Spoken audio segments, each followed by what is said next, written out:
With the Pledge of Allegiance. I pledge allegiance to the flag of the United States of America and to the republic for which it stands, one nation, under God, indivisible, with liberty and justice for all.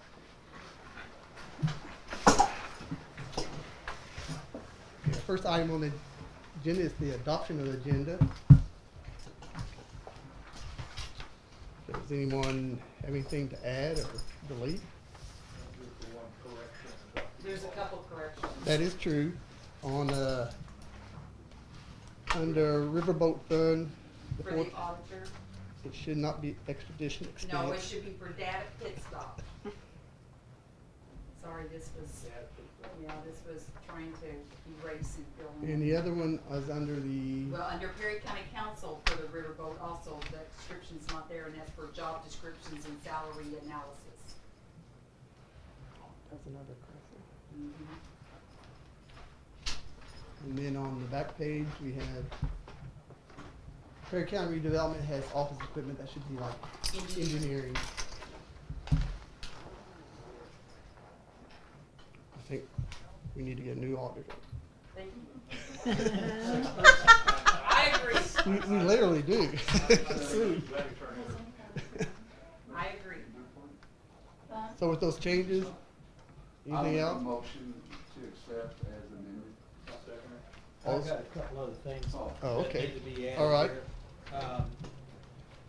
We need to discuss this ARP situation, and we'll get into that. It's kind of a mess, and at the end of it, we're going to have to decide something tomorrow. And also paying off the jail bond.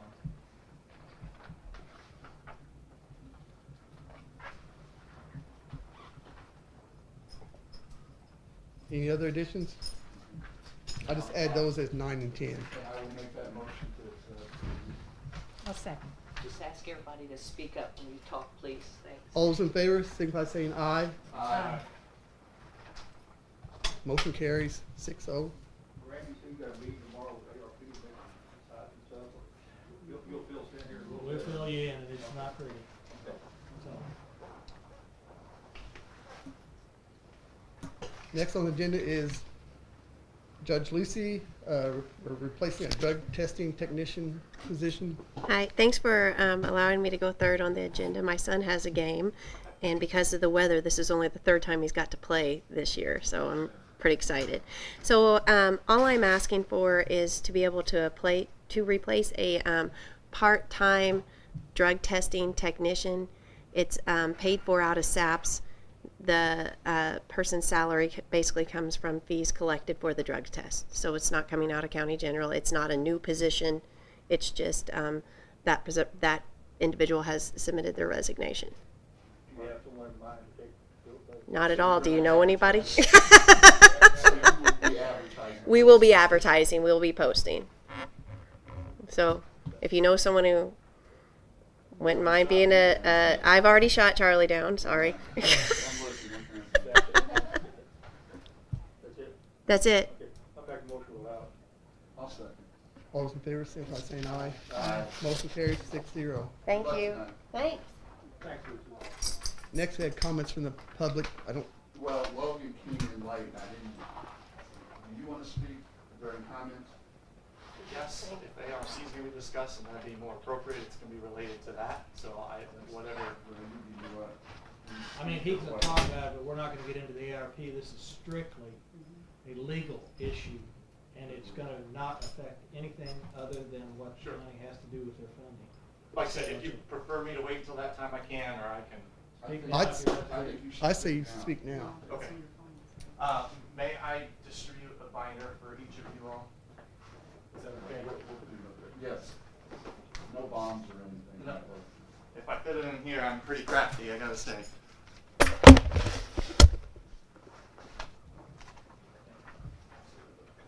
wish for one? I think I have one spare one.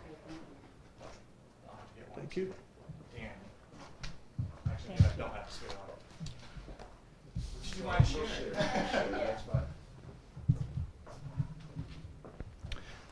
Alrighty, my name is Logan Day. I represent the Ohio River Scenic Railway. I apologize that I haven't had the opportunity to come in here and present what we do to this body yet. But we actually operate the excursion trains that primarily run out of the Tell City Depot. We've been doing that since June of 2020. In the binder that I just passed out, the very first pamphlet that's in there, you can unfold it. It's just an infographic. We did apply for some ARP funding through the first round of the funding. We were one of a variety of applicants that were disqualified through that process. But I did want to introduce you to our train and kind of make, I guess, I don't know if I call it a proposal, but a thought that I had that I wanted to pitch to the council. On that document there, you'll see that it was through 2020 and 21, in those 2 years, so half a year in 20 and then through the rest of 2021, we were able to attract approximately 17,000 visitors to the area that came to ride the train, and approximately 93% of those resided outside of, it actually should say Perry County, I think it says Tell City in there. We have vendor relationships with approximately 25 different local vendors, either primarily in Perry, some in Spencer County, that provide food and other services to the train. We've worked with a lot of different restaurants throughout the pandemic and afterwards to help provide food service on the train. And currently we have about 13 individuals between our full and part-time staff members. As I mentioned, we did start in June of 2020. Very difficult year to start any business, but certainly one in the tourism business. We have been weathering the same challenges that everyone else has, but I would say to another exponent higher, trying to keep the business afloat and running through all of this. What I provided in the binder was not only the infographic, but the second portion, which I'll be as brief as possible on, but it's a few excerpts from the final rule related to the ARP funding, and just a few things I wanted to point out, and then the very back is the full application that we submitted for the ARP funding. I will cut right to the chase. You'll see in those documents there, which are available through the ARP committee as well, we generated quite a bit of money, and we lost even more trying to stay operable and open throughout the pandemic. And that was our primary purpose in trying to pursue the ARP funding. One of the challenges that we had is that throughout the entire pandemic, while the national average was about $69,000 that businesses were getting out of the PPP fund, we were able to recoup $2,700, and that was the extent of our federal aid from the government. And I'll say this straight up, whether it's politically correct or not, I'm not someone personally that wants a business that's built or subsidized by the government, but in these difficult times, the challenges of our business have been completely exacerbated beyond the level we would have ever imagined. And quite frankly, had I known then what I know now, myself and my business partners would have never proceeded. But we had already signed all the lines, dotted the I's, crossed the T's, and it was either we can hold off on this business and it'll never turn a wheel, or we can push through. And that's what we've been doing, is pushing through in every way that we know how. So I provided the documentation, as I said, in there related to the ARP funding. And again, cutting to the chase, I want to say that I am very thankful and grateful to the entire ARP committee. They have all put a great deal, an amount of time into trying to process what is a very difficult and tumultuous process, getting through how to distribute this funding that came from the federal government. I will say that I've attended as many meetings as I can. I've been impressed with how open and clear the process has been, and they've had challenges handed down to them from the federal government, which have made their process difficult. But where I feel, I mean, I'm the only one that can advocate for our business, and that's where I'll get to with this, is that the final rule explicitly calls out the tourism, the leisure, hospitality, and tourism industry as one of those that should be first and foremost and front in getting funding. And I mean, just as a matter of fact, we were disqualified from that. So I do not blame the individuals that were involved in the ARP committee. What I am saying is that I would ask that if I can be involved in any way in helping to explain more about our business or educate you as a council, I would like to make the ask that when the time comes to approve recommendations from the ARP committee, I know that we will not be recommended because of the qualification, which was that we had an increase of revenue despite a huge loss profit-wise. and I would assume that from the commissioners, that recommendation is going to come from them. I don't expect that they're going to go against what they've committed to, which is that they're going to follow the recommendations of the ARP board. If this council is not bound by those same type of requirements, I will be available for any type of scrutiny you can give or questions you can ask to help decide whether this is a valuable project that you'd be able to utilize those funds to keep afloat. We have supported a lot of businesses in our existence. At the very back of the packet, I'm trying to think, at the back of the ARP application, so it should be the last page in your document, there's, I believe, a post from Facebook that's kind of blown up. I don't have it in front of me, I apologize, but it's a random member from the public. This was not that long ago, and they said, we went to the Poorhouse, of course, a local restaurant, and there were 4 other families in here with us patronizing this business. You know, they have a lot to thank you for, and I don't request thank yous from Poorhouse, but I want to say that that's one of many comments we get of the impact that our business has in bringing people here who are spending their money and helping to prop up and support other businesses. We've gone through a lot. We've unfortunately, narrowly in some cases, widely in others, missed the opportunity to bridge the gap in funding that we've had from COVID. If I can direct you to the final rule here. So you have a few excerpts from the overview. And again, unfortunately, mine is not going to match up perfectly to yours. But page 6 and 7, I believe you have those. Those will be the first ones. And I think yours printed in black and white, so it should have been yellow highlighting, but it's black and white highlighting. On page 6, it just simply says, to simplify administration of this program, the final rule presumes that some populations and groups were impacted or disproportionately impacted. I want you to keep those 2 terms in mind, impacted or disproportionately impacted. Now, I'm going to skip all the way back to the actual final rule because that was a portion of the overview. So if you go to page, let's see, 4338. Up at the top, the page numbers jump to the top in the final rule there.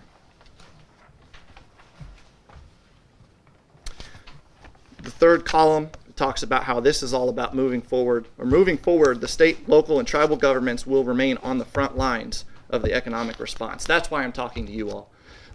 The federal government has said you're on the front lines of trying to bridge these gaps for the small businesses and the industries that are impacted. And while I do respect everything that the ARP committee has done, I have to stand up and request that we can get some help for our business because I liken us to being, quite frankly, and I don't mean any disrespect if any of you have anyone in the hospital, but I've been in the hospital with someone in need of a transfusion that couldn't get it and their life depended on it. And I feel like from a business perspective, that's where we're at. And to kick that bucket down the road further, we may not be here to be able to accept that transfusion later. And that's why we're begging and pleading and asking that you can help us bridge that gap. Last thing I wanted this to be like 3 minutes and I'm over. It's hard to go through Federal Register documentation quickly. But if you skip to page 4381 and 4382. In the middle column, I think I've highlighted Part D, Aid to Impacted Industries. So they articulate how you could define an impacted industry. They base it all upon the travel, tourism, and leisure industry. So they used our industry as a measuring stick, and if I can find it here, and I may not be able to, so I'll tell you, and if you look through the highlighted sections, you'll find it, but it says the tourism industry was a severely negatively impacted industry. So not just impacted or disproportionately impacted, but severely negatively impacted industry. We're in a position where we need the help. I would request, I'm going to leave it here. I could go on forever. There's a lot in here. A business card for me is in that, so you guys can call or email me. I'd be happy to talk about this at any length necessary between now and the next meeting where the ARP applications come up for approval. I know it won't be a unanimous decision, whatever this body decides, but I know there are people who support currently the fact that I'm up here talking about this, and I presume, based on my discussions, would support a vote from this body to fund us. It doesn't even have to be the full funding of what we asked. We asked a lot, but anything would be better than nothing, which is what we've gotten since this thing started. So we would, I respectfully would ask that you take the time to peruse through that. Call me anytime, day or night. I'm to the point now where As recently as last night, my wife asked me, why does Tell City and Perry County get the best of you? And you don't get to come home and be happy and enjoy what you do because of the stress that this brings to my life, and I don't want it to be that way. I would love to continue to give my best to Perry County and Tell City, but we're going to have help. And it's not long-term. This isn't a long-term solution. It's to help make up the gap that's been in place since June of 2021. So again, I'm available for any questions. I really appreciate your time and your patience. I can't say it enough, especially after the last meeting. I did not mean to be the first one to talk to light up the mob with pitchforks, their lights and torches and pitchforks, but it happened.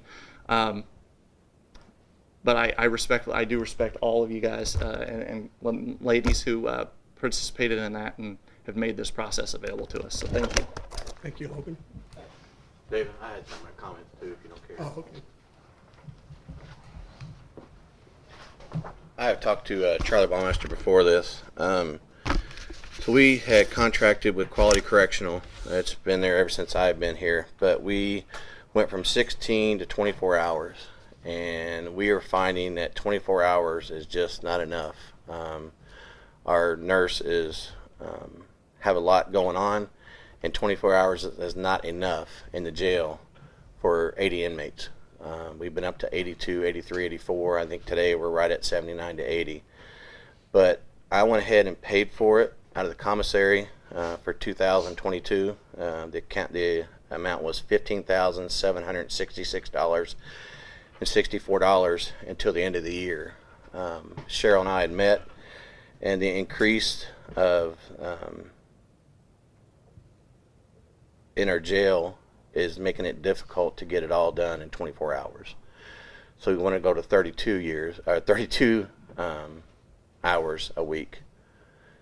I went ahead and talked to Quality, and I told them what I told them what I thought. They told me what they thought, and they agreed with 80 plus inmates. And I know you're going to ask about the inmate housing from.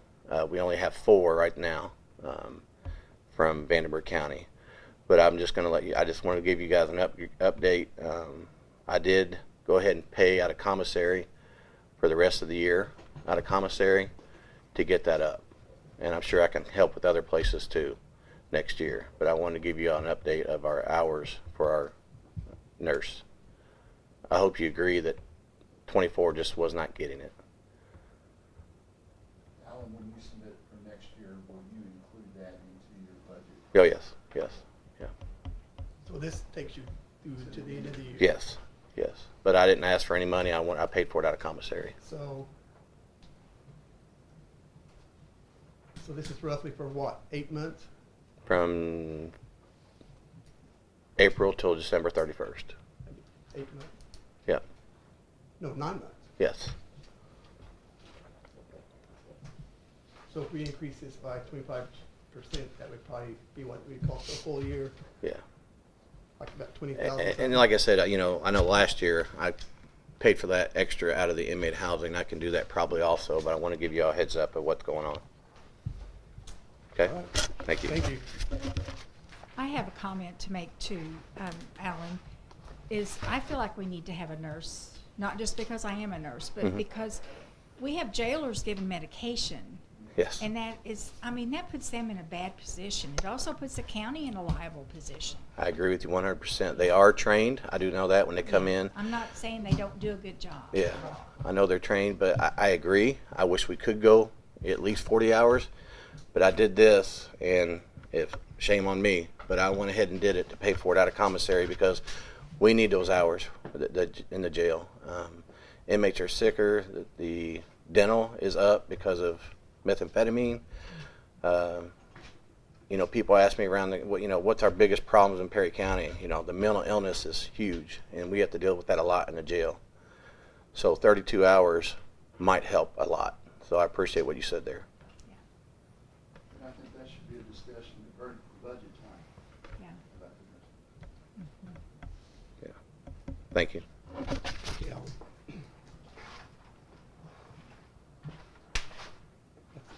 No more comments, right? Next item on the agenda is additional appropriations.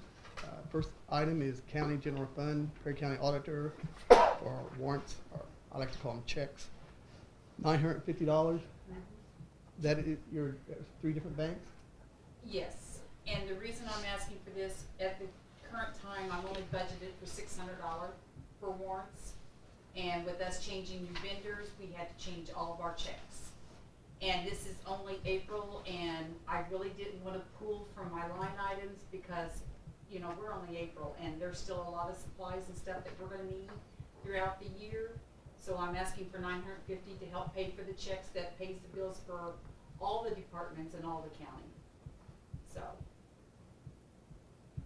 Will that take you through the year paying? yes, we ordered enough to hopefully get by for 2 or 3 years. We went ahead and tried to order enough checks to get by for several years, so to help. You got a discount, No, no.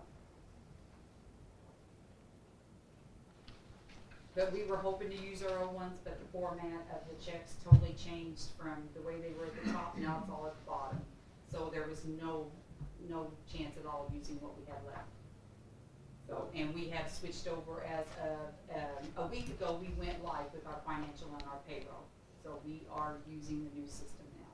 Did you have a lot of checks left over? Not a whole bunch, but we have shredded every one of them, so we don't have to worry about it. Anybody using them, so I wanted to make sure of that. so it's $950 plus the $600 already budgeted. Yes. Before we got that. Yes, because the checks were like $1,400, almost $1,500, I think it was. So, yeah. Or a little over $1,500, because with the $600 and the $950, yes, that was gonna get me by with what our bill is. Any other questions? Not? I would entertain a motion. I'll make a motion. All those in favor, signify by saying aye. Aye. Motion carries 6-0. Thank you. Okay, next item is local economic development fund, Perry County Commissioners, contract payment PCDC in the amount of $228,494.20. And that represents, what is that, 20% of our Ed, edit money. I think we have Aaron here. Did you want to address that, or? I don't have anything prepared. I didn't know that this was on the agenda till earlier today, but I can speak if you would like. Totally up to you. Anyone have any questions? I do. Yeah. I just ran these off, and these are 2 invoices for this year, and including, I don't know if I got enough for Pam or not. You do. Did you need one? You got one? No, I could put one in. Here. Here's one. My concern with, I look at one of these invoices, and just as an example, I see a billing in here for attraction development and attraction development project. And then I come down here and I see a community development marketing, community development planning, and community development project. There's several that follow in the same category, and I really don't, for one thing, the hours are down into 100th of an hour, and I've been billed by the hour before, and I've never seen anybody billed fractional seconds or minutes or whatever. It really confuses me. But I looked at them, and I added in February's, and my question is when there's a project that's being entered into, planned, discussed, when is it completed and when do we know about it? I mean, it's if I hire somebody to pour me a concrete driveway, they start it, the project, they finish it, and it's over. And that's my question on when I see these kinds of bills like this and these kinds of hours that's used. That brings my question up. So if you wouldn't mind addressing that. Sure. We have billed this way. You want me to come up here? as long as I have been with the PCDC, that has been the way that our invoices have been done and our billing has been done. And I believe it has been that way since the beginning.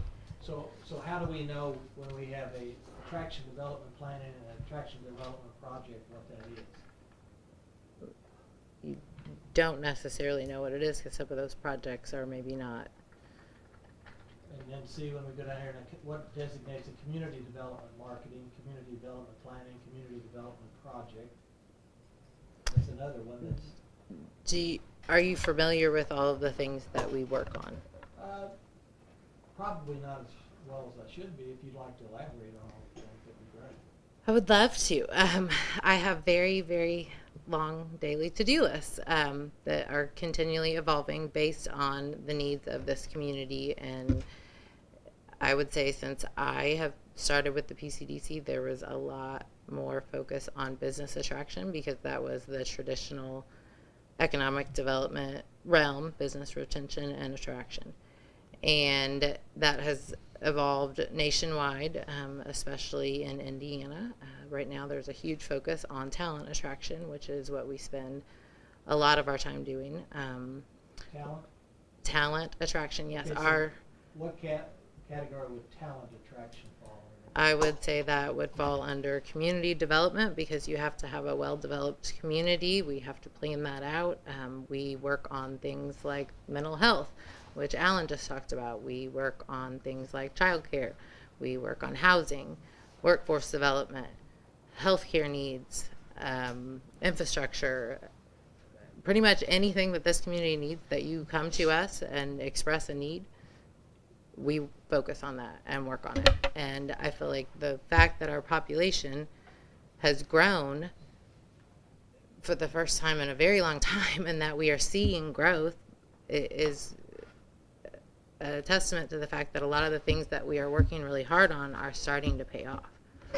See, and I look back at the contract that was also signed, and it basically, my interpretation of it is it basically is targeting towards economic development. And I'm thinking if we're evolving, and maybe I'm incorrect in this, but we're evolving into mental health and or these other issues, these become more like social issues. And I'm concerned that we're missing, when we spend the money out of an economic development fund for an economic development fund, it should stay focused on what the mission was or is, and not allow. And I don't know whether people come to you within the community with challenges and you say we'll see what we can do or however that happens, but whether we're morphing into a type of social agency versus one that I would think would be an economic development agency, pretty much exclusive. That was my point earlier, and that economic development has evolved. And I spend a lot of time working with regional economic development groups, with our neighboring counties, with groups across the state. We recently won an International Economic Development Award for talent attraction. We have been recognized across the state for a lot of the things that we have worked on. So let me interrupt you for a moment. So you were recognized by that. So how did you measure that? Everything I've witnessed in my life is we have targets, expected things that we expect to accomplish. We attempt to carry them out. I feel that the fact that so people across the state want to emulate the things that we have done here in Perry County would I'm a be black and white guy. Did you recruit 25 new people? Did you recruit 50 new people? How did you measure when you went out to attract talent? You started with a program, a process, and you finished it. So how did you review that what you did was successful so that you either emulate it in the future or you revisit it to change it so it is successful? Because you have to. I would love to know if other members of the council feel that our efforts, especially concerning Pick Perry and talent attraction, have been successful.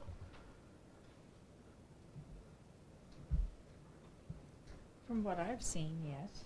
So how would you measure it though? Or that's my question. Yeah. If we're trying to attempt to bring people in, how do we determine that the money effort that we put out was successfully employed and resulted in positive whatever that we wanted to do. So I how do we can't measure it? begin to put into numbers well, we have tracked the people that we connect with through the Pick Perry campaign, whether it is through Welcome Back, which we provide those to all realtors, HR people, schools, whoever, if they connect with us through Facebook. If it is someone new to the community, we connect with them. We make sure that they have the resources they need. If they are looking for housing, we figure that out, sometimes on a case-by-case basis, but that is what is successful. If they're looking for childcare, we try to help them with that. If they are looking for a job, they're looking for training. If they are looking, sometimes it is simple as they are looking for a connection with the community. Right now, we are working on planning a Pick Perry After Hours event, and that is specifically based on feedback we have received from our major employers that say we bring people into this community, especially younger people, and they stay 9 months, a year, and then they're out of here because they have no way to get connected and get rooted in this community. We have helped a lot of people do that on a case-by-case basis, and it is a lot of after-hours work. It is a lot of time and dedication to caring about those people, caring about this community, and making sure that we are connecting them. We have done that with several people that I can think of. Additionally, that helps them find ways to get involved, to give back to the community. And that is based on feedback from our major employers, what they are telling us they need. I don't know who else is going to do that, but that is something that we do, and we work really, really hard at. And we are very successful at, and that across the state is being emulated. They want to know, what are you doing? It is successful. If you look at Perry County and our surrounding 15 counties, Warwick and Perry were the only 2 counties to grow. I'm really, really, really proud of that. And I have worked really, really, really hard to make sure that our community is able to share what a great place we are to live. And I think it's a lot about telling our story. I think it's a lot about getting out there. And then I think it's doing other things like housing, which is something that we absolutely must have more of. And we are working aggressively every single day at increasing housing opportunities. Same for childcare. Same for mental health services. Basic infrastructure that a community absolutely has to have in order to survive. And we are to the point where we would never turn down a big Amazon that wants to come here, but we need more people. That is the number one feedback that we see from companies looking to locate. Workforce. You must have workforce. And so if we want that workforce, we have got to meet the needs of our current employers and make sure that we have the basic needs that a growing community has to have. And we're lacking on some of those. And that is why we work on things like mental health, on housing, on childcare. So I keep going back, and my question has to be, how do you measure success? I mean, if someone comes up and puts a Facebook post out and says that's the greatest thing that ever happened. I would look at the fact that our contract has steadily increased for as long as you can look back and see, because people's incomes are increasing. I mean, generally, as people's incomes go up because of inflation, I mean, it'll cause them to pay more taxes, and you're based upon a percentage of those taxes collected. So, if you would like to analyze any subset of data, I feel confident that it would show that we are making an impact. But see, at some time here, you need a way to measure. It's no different than a school does. When a teacher instructs the students, they have a test to see whether it's stuck, whether it worked. Then they determine, well, we maybe need to modify it because the kids aren't getting it. So we change that in effect. And the same thing with anything, whether you... What do you feel needs to be modified? I don't know. I'm just confused by this bill as to what's being done. You have 3 employees, am I correct with that? And are they all full-time? Alvin and you and Amanda. Mm-hmm. Well, when I added up on January's, and it appears as though there's been 12 weeks worth of 40-hour weeks put in. So that would be almost completely full, just by the hours. So, I would have to look at the breakdown, but I can added tell it you, up. we all submit, there are 3 of us working, we all submit our hours based on 15-minute increments based on categories that we work. and, but then again, I noticed that Alvin also was an employee of Port Authority as their CEO. Well, it lists him as the CEO, I don't know whether he is. But if he's working there and working at the PCDC, and then you two, and I think Amanda maybe had a child during this period of time, and some way or another, we've generated the equivalent of 3 people working 40 hours a week during that January period. Yeah. So Alvin's working a full-time job and then working full-time at the PCDC also. Alvin has a contract with the court, and he submits hours. I don't know what his contract with the court looks like. I can tell you that we do not submit time that we do not work, and I work a lot more than 40 hours. A lot. I mean, I just added up January and February with Tell City and that, and as an example, the Community Development Conference Market Planning and Project, we spent $30,000 plus on that. Now, I don't know how long that'll continue, but what's the end result? I mean, we're spending $228,000. Those aren't necessarily single projects. That is a multitude of a month's worth of, okay, maybe I spent an hour here working on workforce development and an hour here working on community development planning, and maybe an hour and a half here on a community development project, and that is the accumulation of all of our hours together. And all of those different projects in different areas that we work in. Yeah, and just for my own reference, I pulled out some invoices back in 2018 to 2019. These same categories appear again.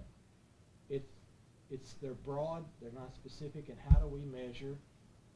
You know, in 10 years, we spend $2 million there. Now, are we gaining the value we expected to gain? I can tell you that every county in Indiana has a local economic development agency. I don't doubt And it. if Perry County did not have one, then we would not be represented. We would not get any requests from the state for businesses looking to expand or relocate. That is our function. We respond to all of those. We field them. We see if we have sites or options. We would completely be cut out of that. We would not be able to participate in things like the READY program, which we are currently doing, which hopefully will bring in close to $3 million to this community. Okay, the ready one, and I've looked for that. Who is on that committee and who's making that decision that's governmental? Because I understand those funds will have to come down again, just like the ARP funds. They will not flow through the government. It'll be who will administer it.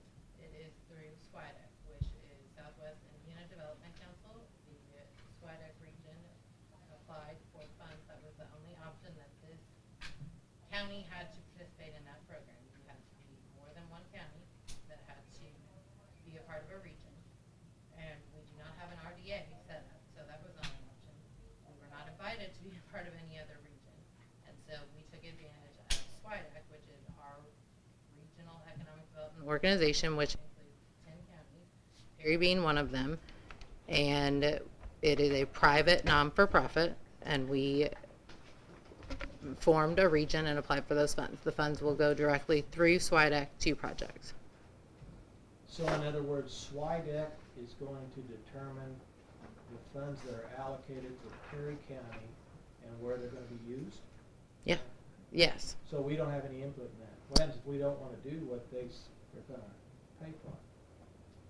It is a private entity. SWIDEC is a private entity. There are 3 Perry County representatives on, each county has 3 reps, and we will bring forth projects and we will vote on them.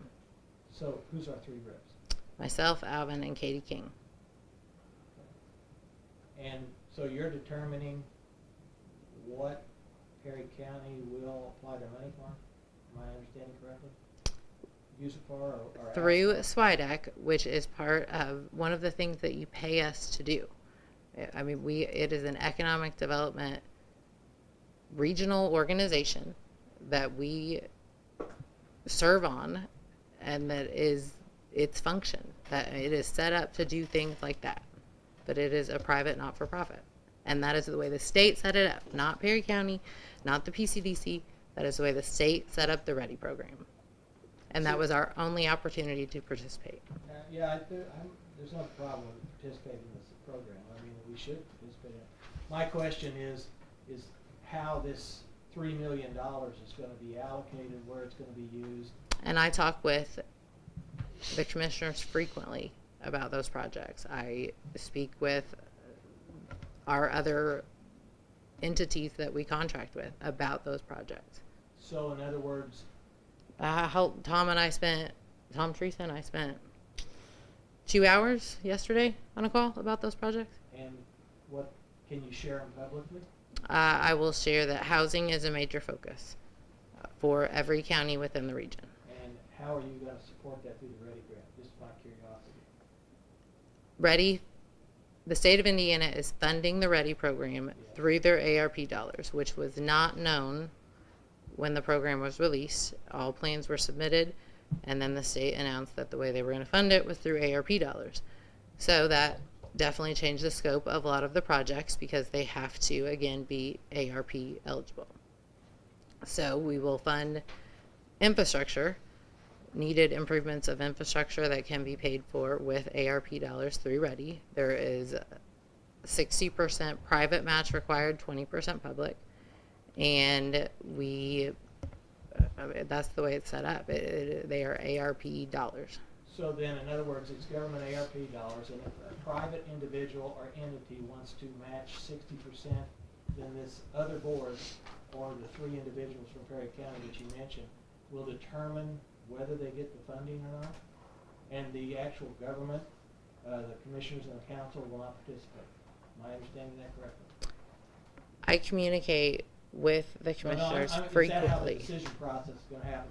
Because you said it's I gonna be by can't the fully slide tell you deck. how the decision process will happen because we are a board, an organization that has never done this before. It is a pilot program. We do not have paid staff. SWIDEC does not have paid staff. A lot of the regions don't, and we're kind of all stumbling through together. The state is stumbling through the program because they have never done it before. We are still in the process of securing legal and an accountant through the processes that we have to go through because we are using ARP funds to do that. So we are still making decisions on how we will vote on projects and move them forward. And I'm assuming that at some time the commissioners had appointed this group of 3 and through one of their meetings. There was a larger group of 7 or 9 that compiled all of the projects that were submitted as part of the regional plan. And then we submitted a request of $67 million. We got $15 million.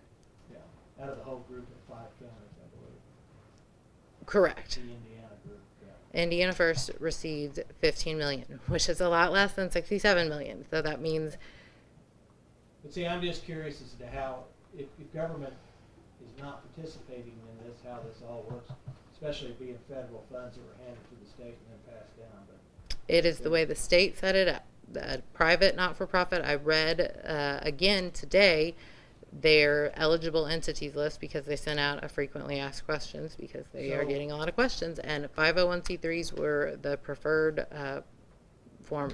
You could be an RDA, which we don't have, or a not-for-profit. so are you going to advertise then for people to apply for this funding? Is that the intent? I mean, because it's not It widely doesn't- known that there's funding available. It doesn't, we need ready-to-go projects, like ready-to-go projects now, because there is 15 million and there are 5 counties who are all coming up with ready-to-go projects. But has this publicly been And announced? most of them were already included in the original plan. We had a committee of people that the commissioners appointed. There was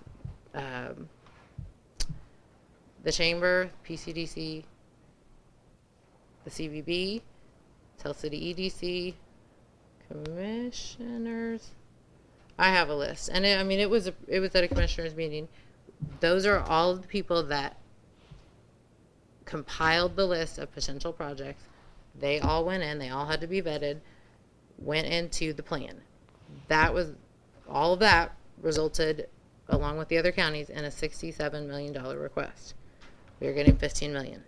That has to be shaved down. Each, as a group, we have all decided housing is the number one focus. So we will all first be looking to fund housing and potentially some other projects, depending on what we recently found out. Our 15 million will actually be 14 million after the state and other fees come off the top. So there's not a lot of money there, and I am trying really hard to make sure that Perry County has $2.5 to $3 million worth of ready projects that fit the category ready to go, so that we get to take advantage of that money. We do not have time to advertise that. These have to be ready projects that are ready to move forward, that have. I've always, and it's just my, I've always found that if you make it more publicly known, you might be surprised what might be out there in the way of a project that's coming along that hadn't been shared, that could be funded with something like this. But if it's really not in the public's realm that they're aware of it, people will just stay away. And the requirements behind it and the matching grant part of it, those things. But again, if it's not public funds and the county has no dog in the fight, I guess it's just all whatever the group outside of the county decides to do with it, and then it is what it is. As an example. Eventually, you will have to come to the county, though, won't you, with the housing project? As an example, yesterday, ready funds were talked about as potential for the RDC project. So for those public funds, you don't necessarily have to have 20% of the total cost. We need 20% of the entire portfolio of projects across 5 counties. So that, I mean, you could submit a project that is 100% ready request, and it could have 0 private and 0 public. It's not ideal, and that one probably won't be moved forward by the regional group because everybody wants somebody to have some skin in the game. But for the RDC project, whatever the county, city, whoever, a public entity would be willing to do, investment-wise, that can be counted. So it can be, putting in a water line, as an example. Things like that can be counted towards the public portion. I know the city's doing some water improvements right now. If a housing development were to take advantage of those, the city's investment can be counted as our public match. It is extremely, extremely complex. Like I said, 2 hours yesterday, and still it takes a long time to think through every project and each piece of it. Thankfully, we have Region 15, which is very helpful when we're dealing with federal funds, and they are aware of all of those processes, and they are helping us along. But it's a huge project. And again, the state, it is the first time for the state, and it is continually evolving. We just received our draft grant agreement last week, and all regions were asked to make comments and send that back to the state, and they haven't even responded to that. Like, we don't have any money yet. This is a pilot program where clearly the state is still figuring it out on their side, and as a region with no paid staff, we are figuring out ourselves, and we have to go through the process of hiring legal and financial assistance, because I am the treasurer and I am not writing $15 million worth of checks. Checkbook. Interesting. I still would like some way to, so that just me, maybe it's just me, comfortable that what you're doing is yielding success. Something where it's measurable in some fashion. Again, I would point to the fact we had population growth for the first time in a very long time. The city grew by 3.4% for the first time in 40 years. That is amazing. But prior to that, we had a spiraling down can't pick specific, you know, time periods that try to. I understand that, and I would never draw a direct correlation, but we launched the Pick Perry campaign in November of 2016. You look at the population growth, 2017 to 2018, 0.5% growth. 2018 to 2019, 0.5% growth. This last year, 0.9% growth. There, you will never be able to make a direct correlation between that. But I feel really good about it, and it keeps me going. Within the county, or just Within the county. And that is domestic migration. That is people from outside the county moving into the county. And before we could ever see that reflected in the data, I felt like we knew it because of the number of people that come into our office, that we connect with, that we message back and forth with, that are telling us we are new here. And it is for a vast number of reasons. Some people are coming from across the country because they found us on a website and we looked safe and we're cheap and we have good schools. Some people, we've talked to a lot of people recently that have moved from Pennsylvania because they say our taxes are lower. A lot of people move here because they have connection and families. We talked about someone today who moves here because of Rome, Indiana. There are a wide variety of reasons, but I would again point to so much of the work that we have done with Pick Perry. No one is going to move into a community that they have not first looked at virtually. So Nobody. You know, your Pick Perry, I see the signs around here. I assume you advertise outside of our community because, I mean, we live here. We've already picked Perry. So Well, believe it or not, that was actually one of the unintended consequences. It was not meant to be internal marketing. It was the intent was fully external. But when you give people who live here an opportunity to express that and talk about why they like it and feel good about it, it changes the entire atmosphere of your community.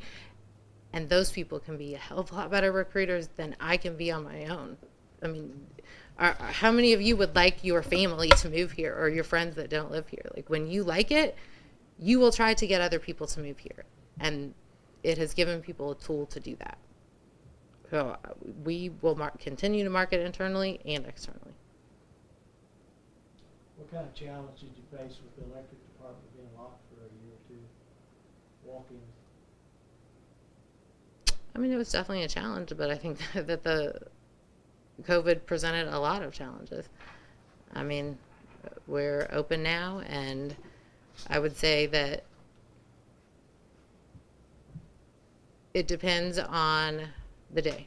Some days it's heavy traffic, and some days not.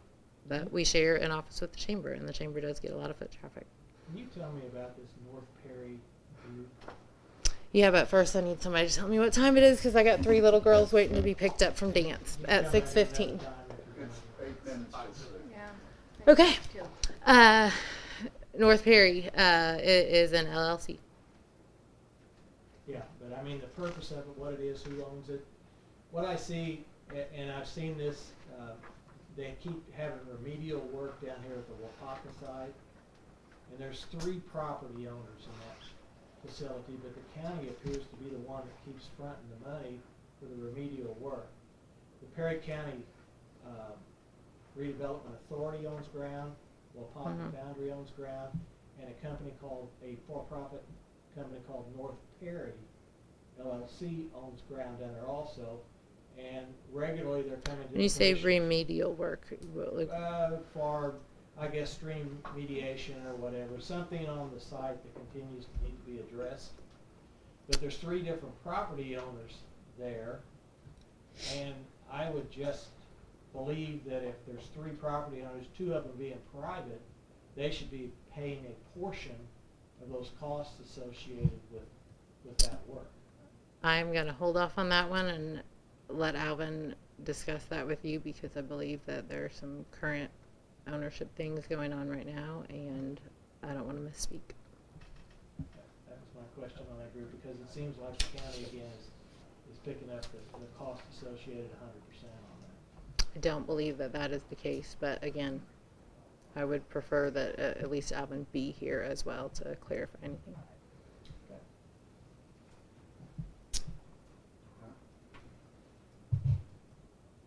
Any other questions of Aaron?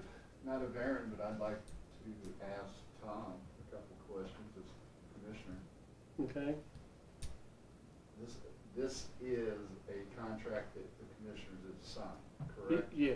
So this is a bill that the county owes to PCDC. It is a not to exceed contract. I mean, it's not a bill per se, it's a monthly. Yeah, and I mean, we will, for the past several years, we have billed out by October. And then, I mean, we don't stop working in October.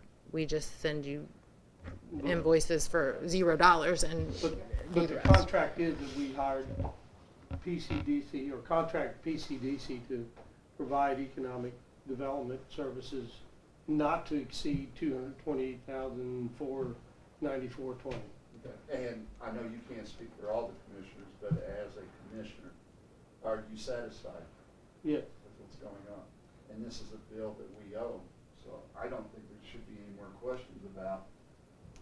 And if you're ready for a motion, I'm gonna make a motion. Let me address that once, Charlie. The reason the legislature set up two bodies of government, one was the commissioners to run the county, the other one was the council to hold on to the purse strings.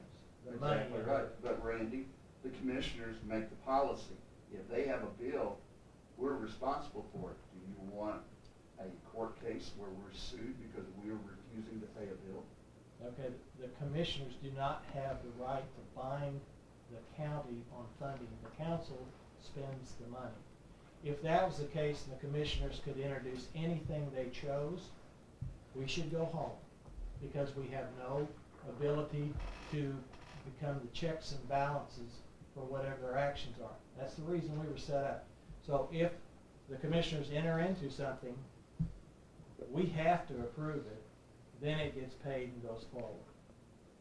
And we're not obligated because the commissioners have done this.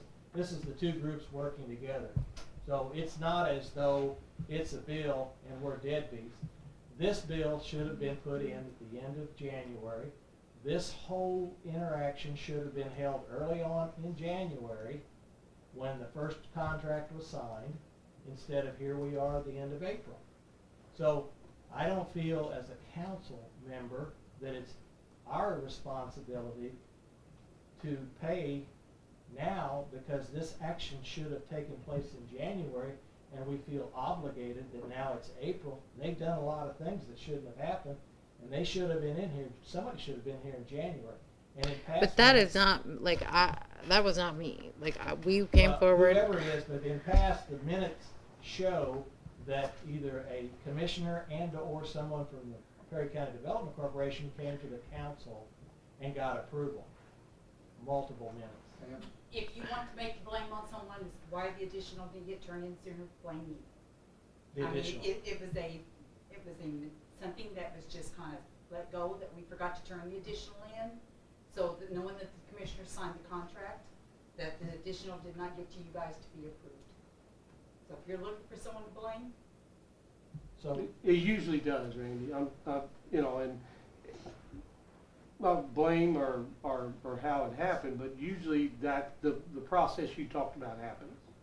That's usually how it does. Right. But the additional got missed to go to the council for the additional.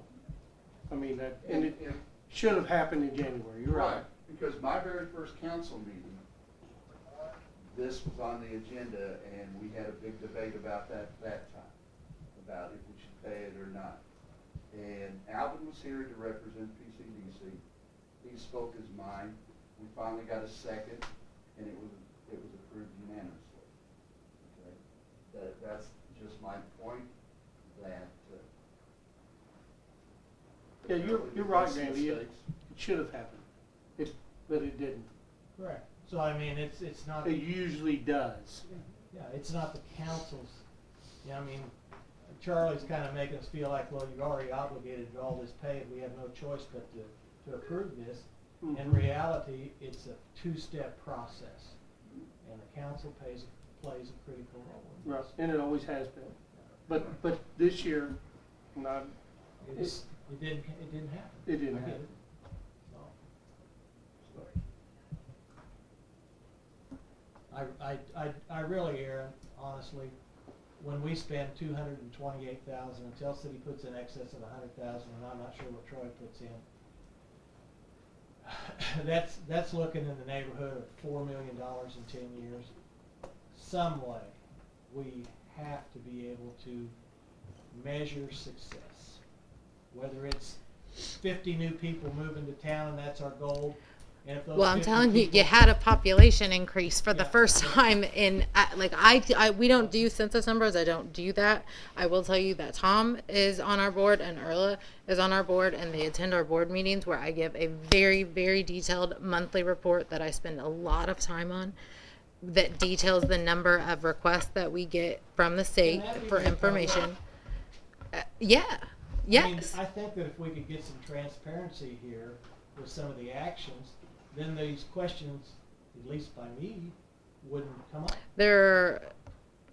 The majority of it, yes, could totally be made public. I do include a report on the requests for information that we receive from the state on a monthly basis, and some of those come with a confidential notice that you cannot share any of that information about that business because they may have competitors that are interested, that they're moving. They all have code names. I don't know who they are, but some of it is highly confidential and couldn't be shared. But if the you're already report, making this report out, I think it would be advantageous when people scratch their head and go, what are we buying?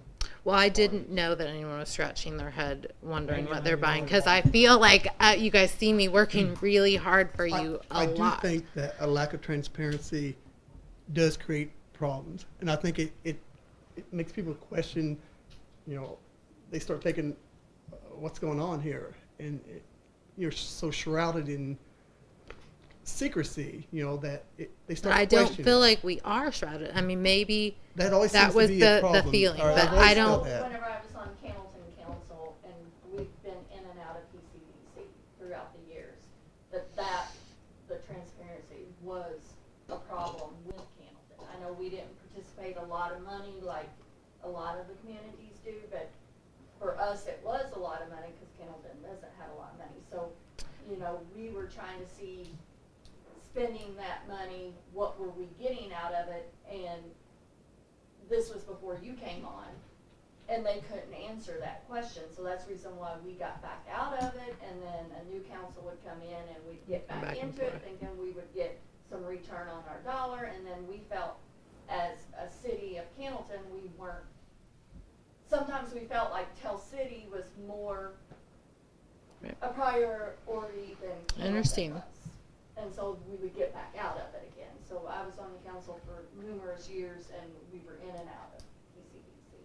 So, But I recall earlier, you sent us reports. I after have. the meetings, and I read them. Maybe I shouldn't have done that, but it Well, was and like I the can- minutes that were Yeah, sent to I me. think that those are forwarded. fine, and I mean, I can, when I get those requests for information from the state, I feel like they're fine if they are maybe internally shared with you guys, but when you start to get them out beyond that, and then they could get on Facebook or things like that, that is where you will get in trouble by the state, and they will lose their trust in you to take part in that process. So, I mean, internally, I'm sure that that's fine. At some time, and this becomes second guessing, but let's say 3 years after the fact that a client came in, made an inquiry, you could go, here we had this client, they were looking for a location for, Yeah, all that is Yes. tracked, yeah. and here's what we did, here's how we approached it, and unfortunately we were unsuccessful. Mhm.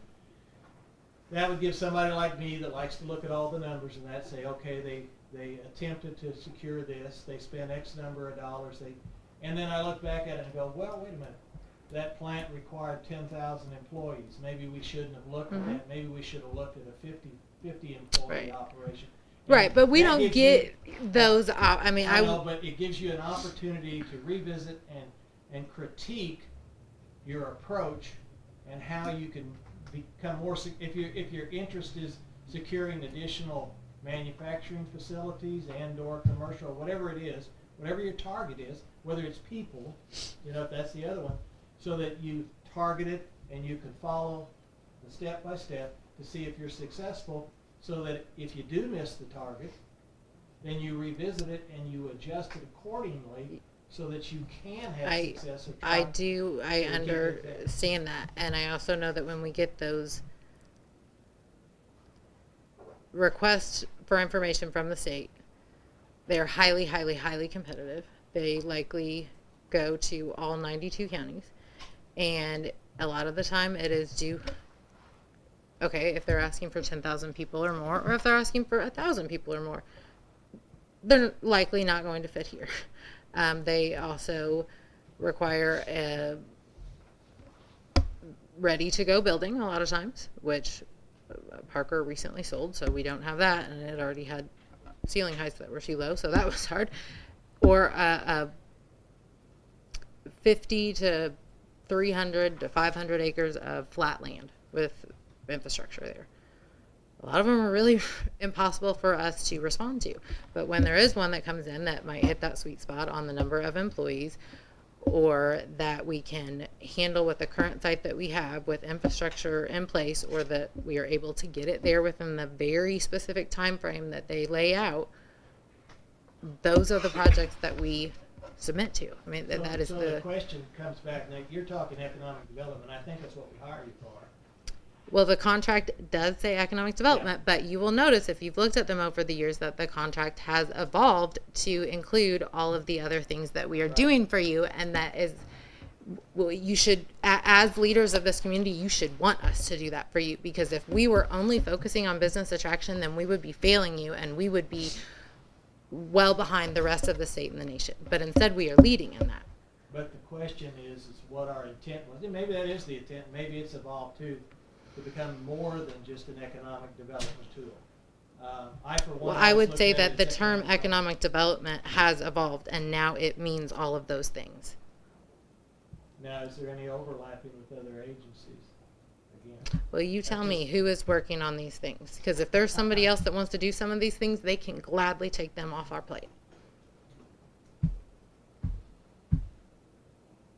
Would it be fair that, I mean, there's a representative on the council and representative from the commissioners on the board of, and we used to give monthly reports, but I know in the commissioners had, you know, in the commissioners meeting, what's going on in PCDC. And then it just got left, you know, it just got less and less frequent and then went away.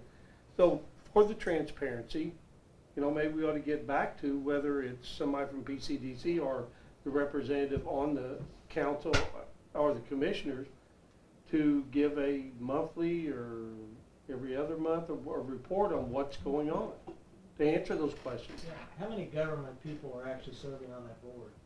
You know? We have a representative from the Tell City City Council, from the county council, the mayor, and a commissioner. So you have And the Linda Crawford from the you town. have 5 people out of a board of how many? 16? How many? 16? 16. So see, it's changed quite a bit, because in the early days there was between 10 and 12 on a board of 15. So it's primary government. I don't think our number of government representatives have not changed. The court case, the Kemps versus the PCDC, they stated in there, unless the court records are incorrect, there was 12 members that were government affiliated when they attempted to pierce that for the open door policy. So at that point, I would assume the court records are correct, but that was the initial first stage of the PCDC.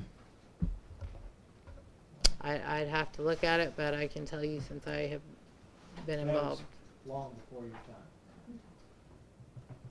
But that's where I'm thinking we've kind of changed away from governmental to the government is providing the funding. So I just would feel more comfortable, and I don't have the answer somewhere where we can approach this to make sure we know what the mission is we're asking them to carry out. Because I don't know if that's clearly defined for their benefit either. You know, that they just take on the next thing that comes in the door, they say, well, we'll just do it. And the evolving, is it what we want? Is it what we expect? And is it what we're paying for? So the question comes back to us, do we want them maybe to get more focused on something, or are we happy with what they're doing and how they're doing it and taking on every challenge that comes through the door? It takes time to do it. I mean, if everybody walks in the door down there, they have to address and deal with it, it will take time. No But I question will about tell it. you that some of those, it is time consuming, but when you work, those are our successes. And see, that's where we need to weigh to wage, you know, what we're buying and the successes you're having and how we make it better. That's the goal.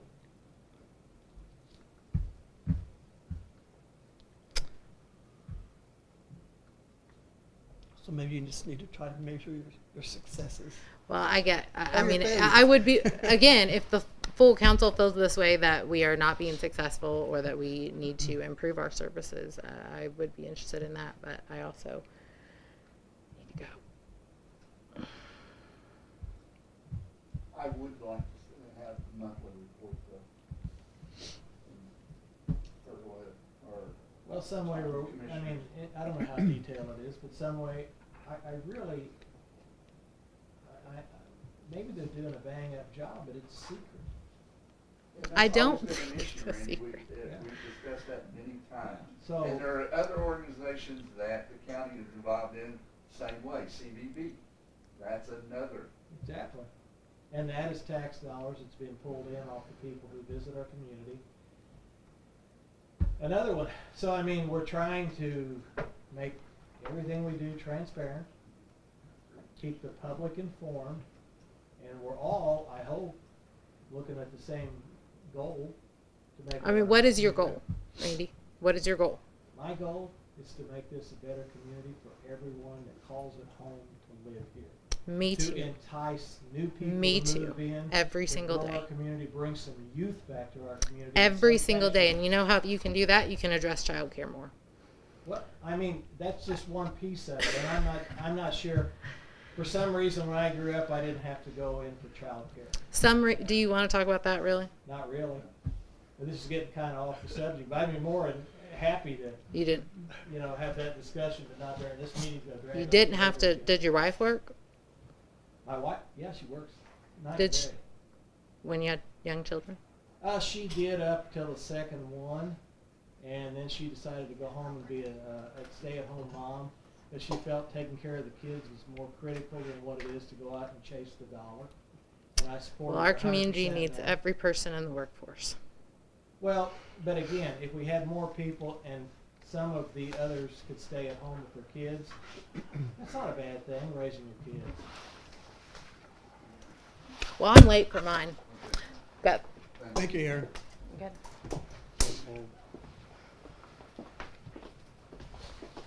I don't know how,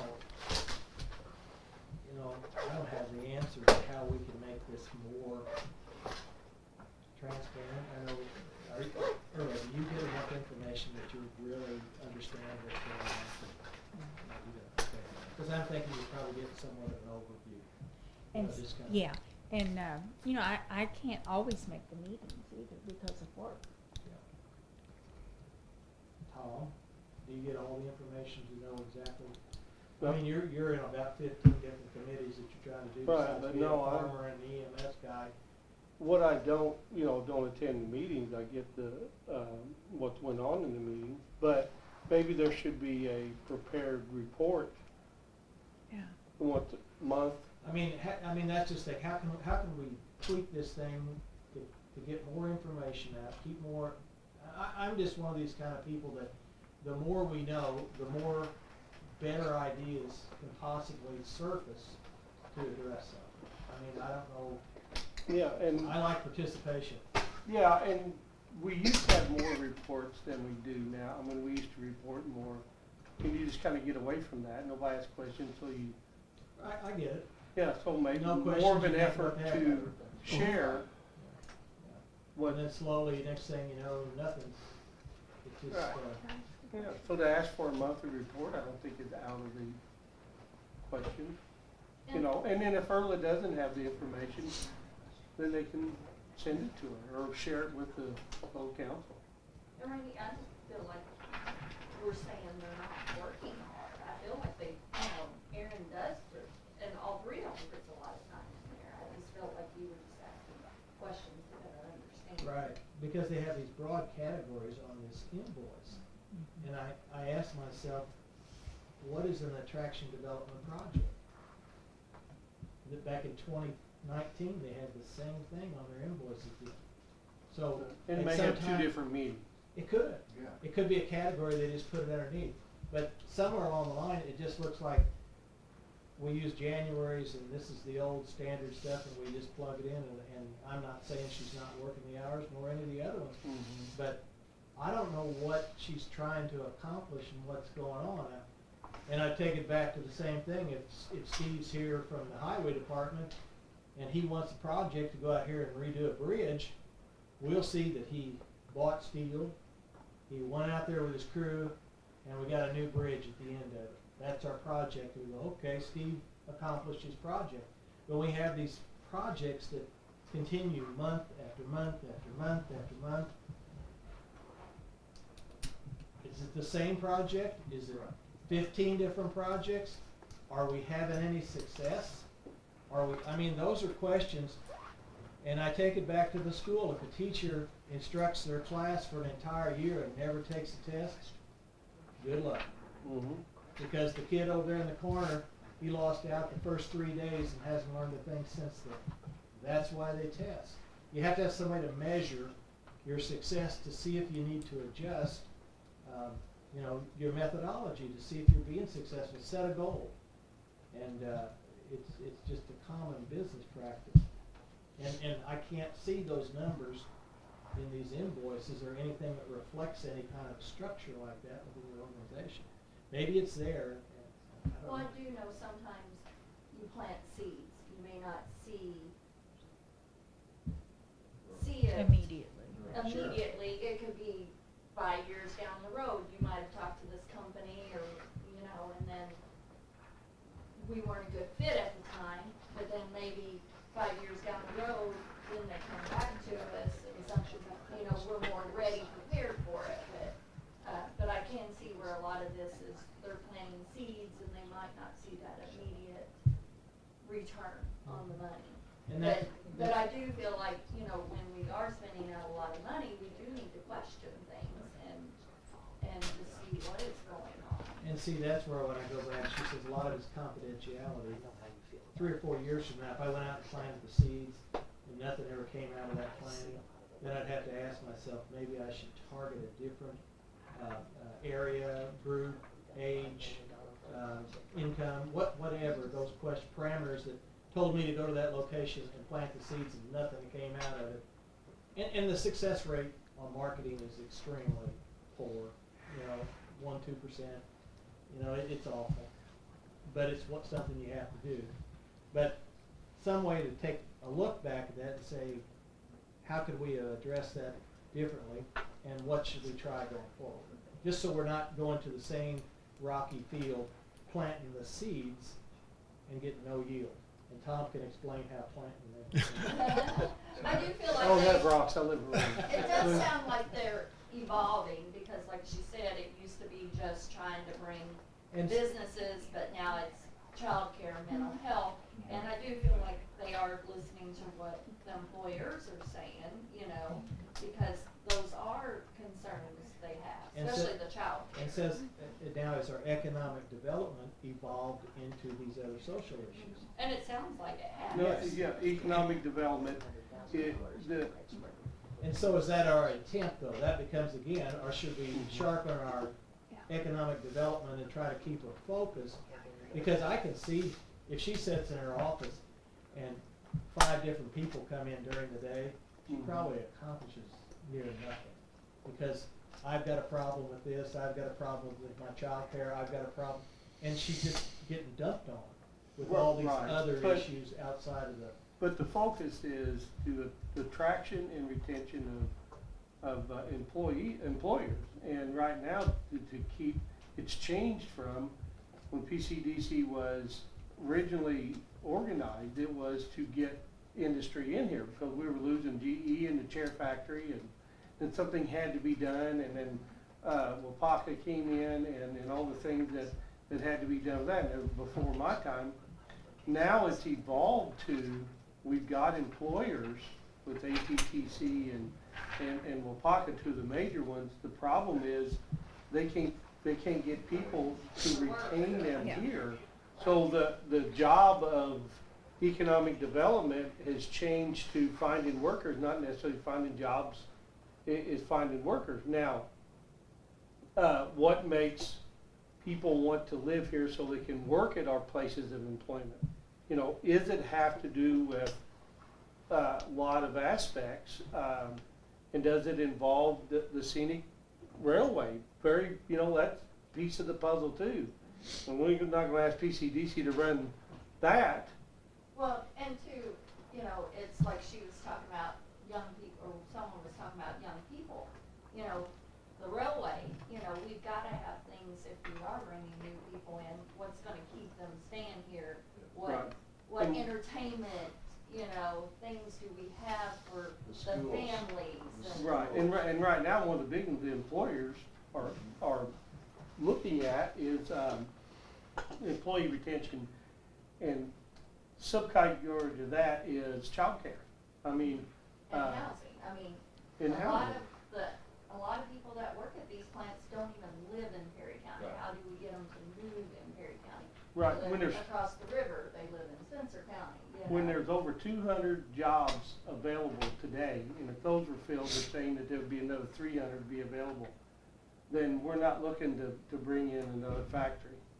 You know, we're looking into bringing people to Competing work at against those. yourself if you try to bring another factory in, because they're gonna draw the people from the factories we already had, most likely, depending on the. Right, so economic development is changing. Now, back to your original question, how is that measured? Well, maybe we need to get more of that open. Maybe that's not a bad idea, to get more of that question answered, because it, you know, if you don't understand or see something, then you automatically want to question it. You know, and that's human nature. So from listening to all of your comments and Aaron talking about, because I know what Aaron does and I know what you're asking, I personally think a lot of this can be accomplished by more reports back. And that's one of the reasons why there's a representative, and not to get you, but maybe there needs to be more effort in giving. I used to give monthly reports at the commissioners' meetings, and then, I don't know, they quit asking. So Yeah, maybe we see, get back to that. A report is good as long as it's detailed enough, and then suggestions can be sent back to say, well, did you ever consider this or that? Charlie made mention we don't want any other additional industries in here because they can't get sufficient employees.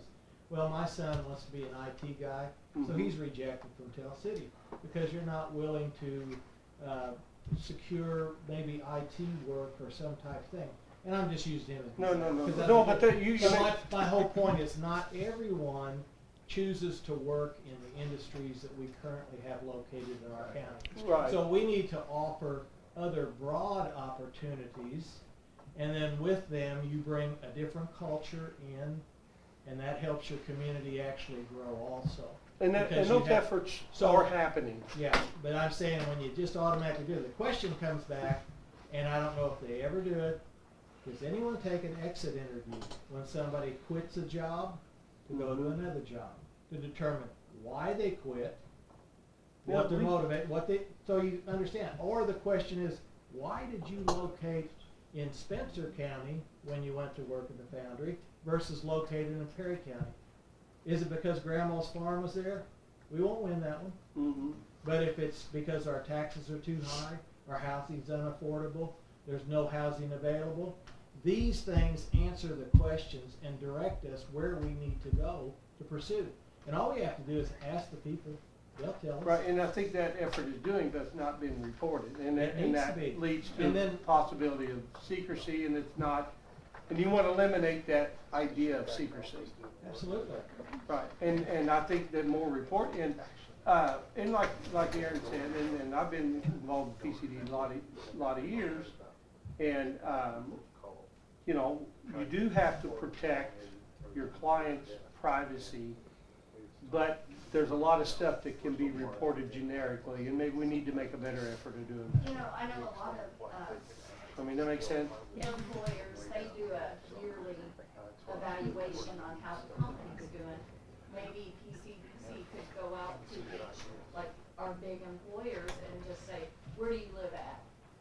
Why did you not choose? If you live outside the county, why did you not choose? Just to get some feedback. And get some surveys going. And ask, survey. and ask them, what would attract you to Perry County? Mhm. If Okay. you don't live here, what would make you? We could go on. Well, it's been a good discussion, yeah. Yeah, yeah. And I think Randy does have a point, with, like you said, something about your son, an IT person. I know I have a niece who lives in Chicago, but she works out of New York, and she works from her home. And you have a lot of that anymore, and Well, those are, that's the reason why we're trying to get Right. the yeah. the So, fiber optic, Yes. high speed. Good discussion. internet, so I guess we need to move on. They're either gonna have to approve it or. I know, we need to, I entertain a motion. I'll make a motion to accept. Second. All those in favor, signify by saying aye. Aye. Opposed, nay. Aye. Motion carries 5-0.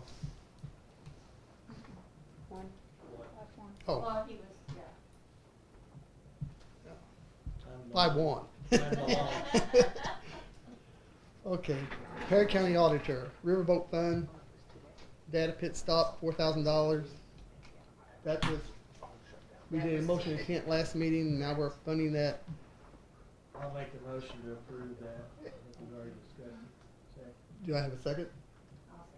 All those in favor, signify by saying aye. Aye. Motion carries 6-0. I need the user ID for that and everything. I know I've had it one time, the data pit. The next item is Perry County Council, $14,640. That is for our second phase of our study. That's for the salary. This would be for your salary analysis, right? Has this begun? Nope. Nope, because we are still, the job descriptions are still trying to get on their final phases, because once I've sent them out, we've had some more changes that the offices kind of found, or that they want it changed again, so now that's all getting corrected again. And so we're trying to get that finalized and finished up, and then they'll get what they want to do. So Make sure you get it right. That's the Right, main thing. exactly. yeah, So if it takes a little longer. that's yeah, that's what we're working on. Can I ask a question about that? I know I'm out of order probably, sorry. Is that okay? Go to the podium. Sure. I just had a question about the wage or the jobs descriptions and wage studies. There was a meeting that I was at that Commissioner Greg Jarbo asked that the committees and advisory boards or anything like that, any appointed boards, that they also have theirs put together so that we know the scope of what some of these boards are supposed to be doing, because a lot of the times I'll ask members of these boards and they don't have any answers. They don't really know sometimes. So I think it's important that they know what their duties are on these boards and do remember what they're responsible for what we and decided. those type things. So I was just curious I don't remember if it was in front of you or if it was, there was a meeting that Greg I Jarbo even came recall forward. that too. The example was the advisory board for the recycling. Okay, Because okay. remember, they had all Right. resigned, Yep. we were trying to put Right. another board together, and nobody was sure what. That's what it was. Yep. But there's several actually, Yeah. boards that, there's actual board members who do not know what their duties are that I talk to. So, That would be something in addition to this. I mean, he had asked that be I think considered. this is personnel, but Kelly, you got it. That's a good point. Wonderful idea, because anytime anybody is elected to that, it's like when I first went on the school board, they had an entire packet of my responsibilities and what goes on with it. Right. Very helpful. Including, open door laws and everything, because if you're not familiar with it, then you may not follow it, and it may be, not intentionally, but we just want to make sure that, And then it's something that doesn't followed. change. So once right, you create. for the most part, yeah. Right. So, And then Right. I just wanted to bring that up, because he had asked that be considered to be included, or if it has to be an additional, With the, with the agreement that we signed on this, that's not Okay. included. Okay. Do you have that, Pam, to where each board, what the responsibilities are, what the members are, process, they should elect a president. I'm on a couple boards, and I specifically had someone involved in the board ask me what I thought my duties were, and I presented what I thought my duties were as I was told from the state, and I was told that is not my job. And so it's a little hairy, you know. It's like, okay, wait a minute. But I'm thinking if we had a basis to start from. A lot of those, and then probably you can find that on the state website. Yeah, the state has a lot. Gives out all the job openings or the board position openings. I know she has the IC code and everything on there that should give out, I would think, all the duties and stuff. I think, of yeah, what I think that they, I is. think that Yeah, is I in the mean, IC you know, code. Indiana code lists a lot of the powers and duties of these Yes. boards. You know, and I think it's really up to the boards when they organize. Most boards have to organize on their Right. first meeting. Yeah. That, you know, that is the time that should be shared with the board members. I mean, Right. you know, whoever the chair or Yeah, 'cause I know whoever nothing that we oversees have the that running we of get that out of. meeting.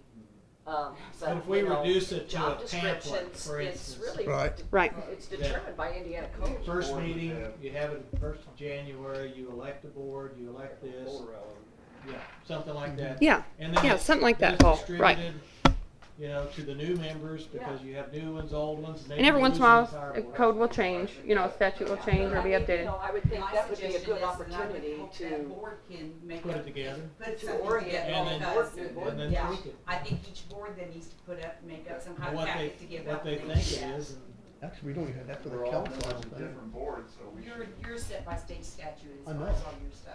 But we don't present that to a new board member. No. Yeah, I just think it would be helpful.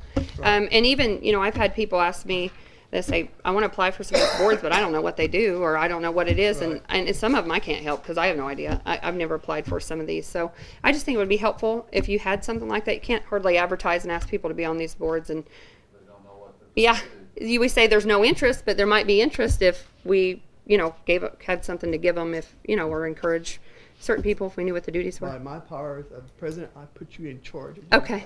life. Yeah. Yeah. Yeah, yeah. Well, I mean, I just think it's important. You know, it causes confusion and, I know, it is. Board, the assessors board that you're on. yeah, the PETA BOA. Do they have? No, there's nothing. So I'm trying to get a reorganization meeting because there's some differences in what I was told my duties were versus what they actually are from the state. So we need to, you know, work that out. Maybe Kelly could be our guinea pig. Well, we're trying to get a reorganization meeting with the early voting and stuff. We didn't, you know, it couldn't happen yet. So Right. anyways, I just All right. thought I would bring it up. Thank you. welcome. You're welcome. You haven't done- No, I'll you haven't make a done no motion. motion or nothing. To accept it on the job description of 14. Do I have a second? All those in favor, signify by saying aye. Aye. Motion carries 6-0. Next we have TIF allocation fund, Perry County redevelopment for engineering at the Electrical street engineering. Canton Heights. Question on that. ARP, you meet again tomorrow or whenever. Maybe the First of all, 12th is our next meeting. I compliment the board for all they've done, you know, of course, it's been a number, I know, and you gotta redo a bunch of it. But I know they applied for TIF, for this right here, they applied to use this ARP to do this. That money can be used for this engineering. Okay, So, they have not applied yet. Now, I just, thought it got They turned. Okay. sent a letter. no. Okay, what the group, and this was prior to me joining them, they had decided that they were going to address businesses that actually showed a loss. And they thought those were the most crucial. They wanted to address them first. They broke it into 3 categories: nonprofits, mental health, and small business. Governmental, which would be part of this here, was left for another time, along with infrastructure, and there's other things we can do. But they wanted to address those loss of revenue because these businesses could be hurting. That's why they picked them out. That's what went through the first process. It was unique. I'll leave it at that.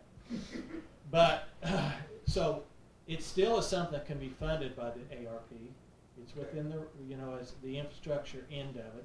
We may not be able to do, I think we're restricted, if, depending on which fund, we're gonna get into this later, we leave the money in, water lines, sewer lines, internet cable, no mention of roads. They wouldn't let us use road money under the federal funds, but that type of infrastructure. So we may have to say, well, we can provide funding for your water line in an instance like this, and or your sewer line or something.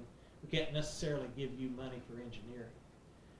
So there's a lot of different categories depending on how this all works out. But there is a method to use some ARP funding for this.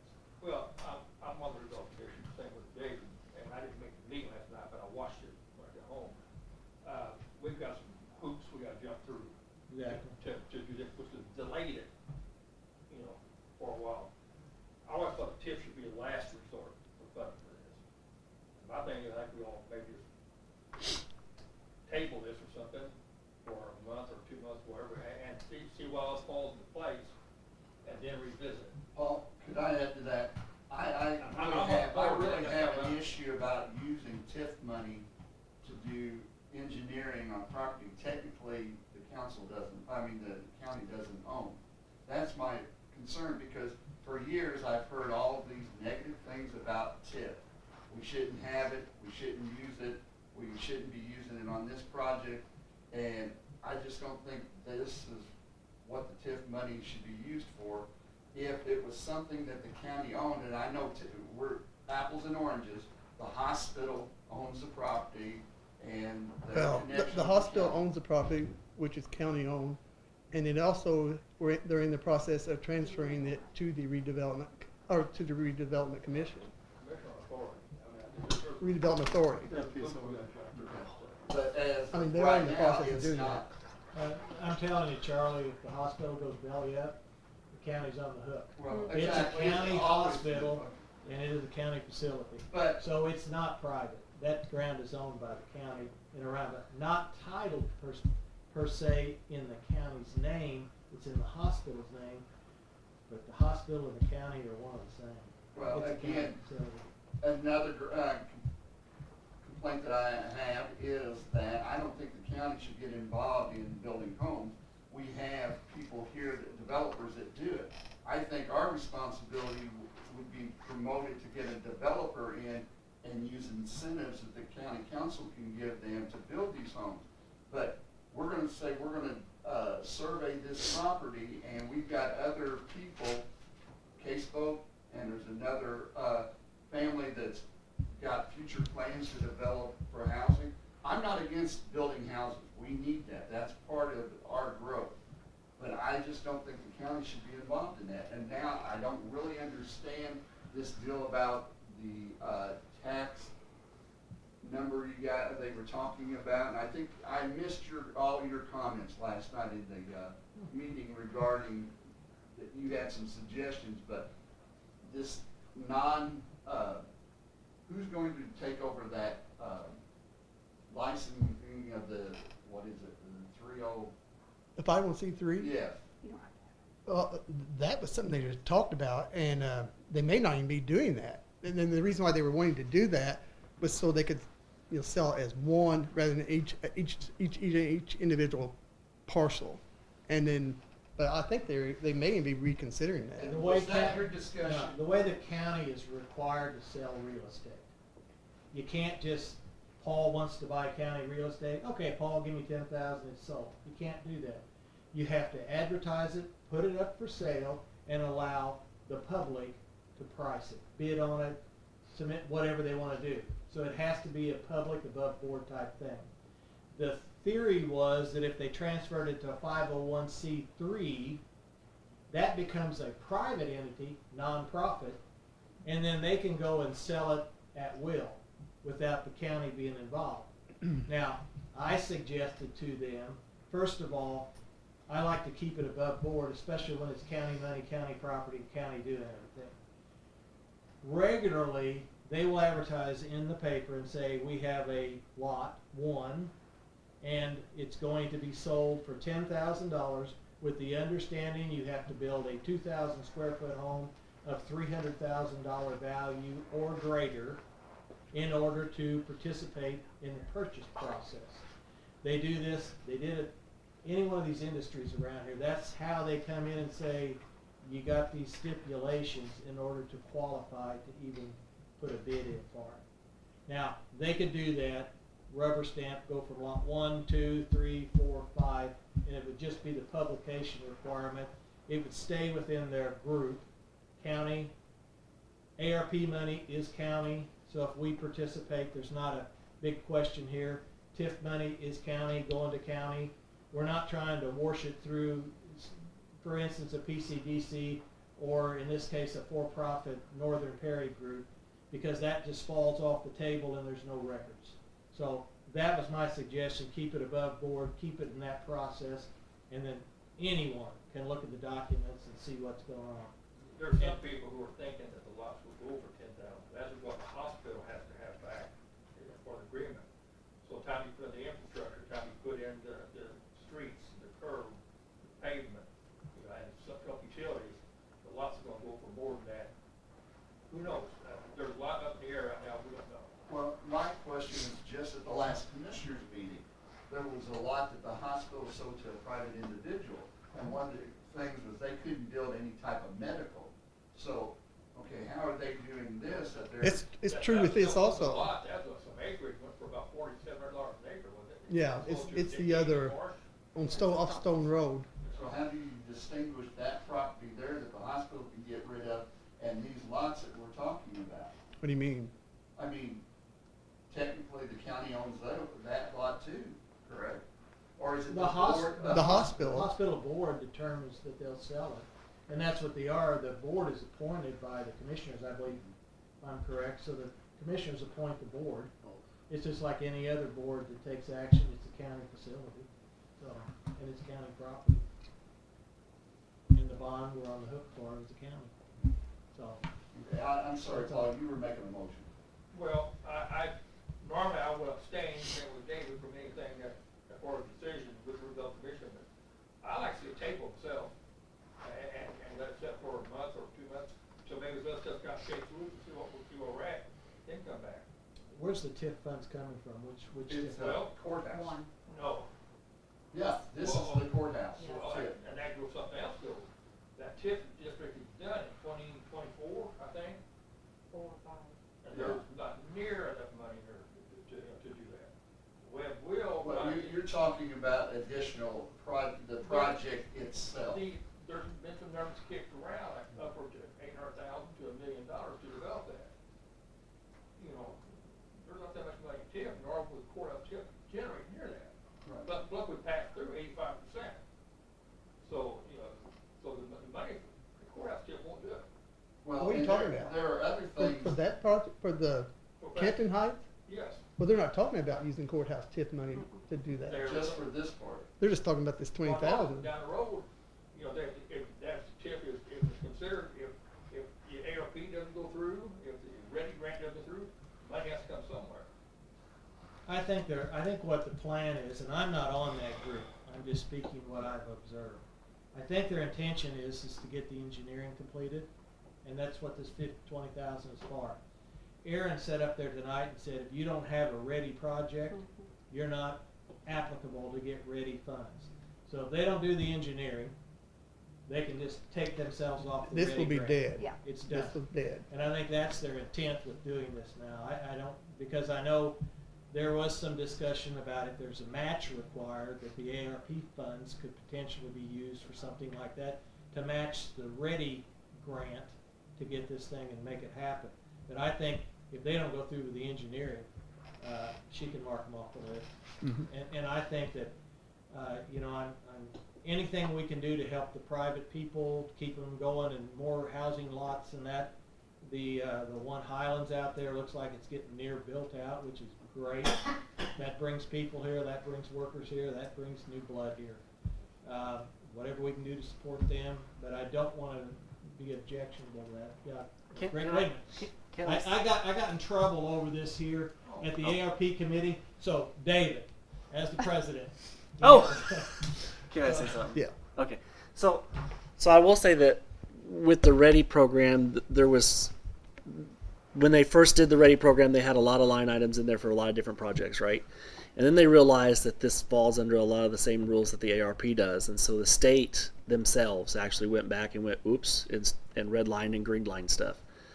And then they also talked a lot about what these projects were, and really, this project that we're talking about right now is one of the few that basically was like green lighted all the way through. And I may be speaking something you've already heard, but that's the only thing that I know in the Ready project that really has got the full green light at this point. So I would hate to not spend 20 grand and miss out on that project. That's just my opinion. I know I've talked to Lisa Galehouse in Ant 15, and she's referred to a project in Perry County, which is ready to go. Yeah. And it's the most likely one to be funded. Yeah. And if we don't do this, I then don't think it it will. just dies. Yeah, I don't think it will be funded. So Greg, Aaron was in here tonight, and is this ready money not gonna come through the county government? No, it does not. I don't think so. It comes goes directly? through SWIDAC, Yeah, it's WIDAC. It's my and understanding. that's the way it's structured. So in other words, it would be granted directly to the redevelopment No, for it this will pay project? part of the project. There's another housing project that's green lighted also, and it's 81. And so how does Law. that function, Tom? I mean, because if there's someone else that wants to do a housing project also, they can't The projects are presented to SWIDAC, and they decide which ones that this will be funded. Which is multi-county, right? Yes, 5 counties. Split up among 5 counties. $14 million split up among 5 Okay, counties. and then the commissioners appointed the 3 individuals that's serving to represent Perry County. We appointed, it was more than that, the original committee to gather potential projects. Okay, but now And we we have didn't. And we 3. didn't appoint the people. We appointed the entities. Yes, and the entities put their, we And the got like entities were the s- CVB and, Yeah. and the Okay, but chamber, and I forget all Aaron of says them. they're down to her, Alvin, and one other individual, I don't remember. Kitty his King. name. And they're representing Perry County. So how did they get elevated to the representative of the county? If you could clarify that for me, how that occurred.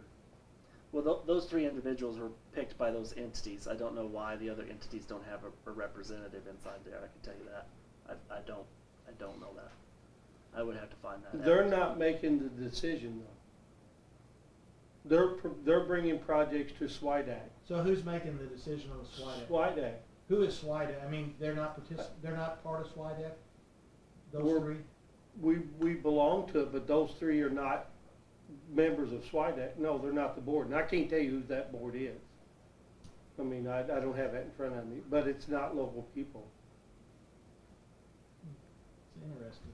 And this is ARP funds, sort of. Right. Well, that's It's where they said ready. they got it from. Okay. Came from the Right. state. God, there ain't nothing simple anymore. No kidding. No, I mean, ARP is very complicated no matter if it's the county's distribution or the distribution for the Ready grant. If we wouldn't have put 5 counties together to do that, we Well, we would not have even been considered. Yeah, but she said something, I think it's really an oddball group of counties from the east to the west. But it's only one that would go with us. And We it's all, were rejected by, The others are with Ready or there's another organization, yeah, they were with other groups. Ready, and then and it's because their projects actually grouped together. Mhm. Is the reason why.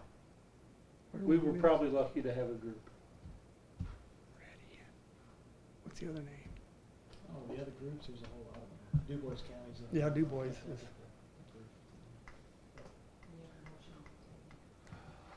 Do I have a motion?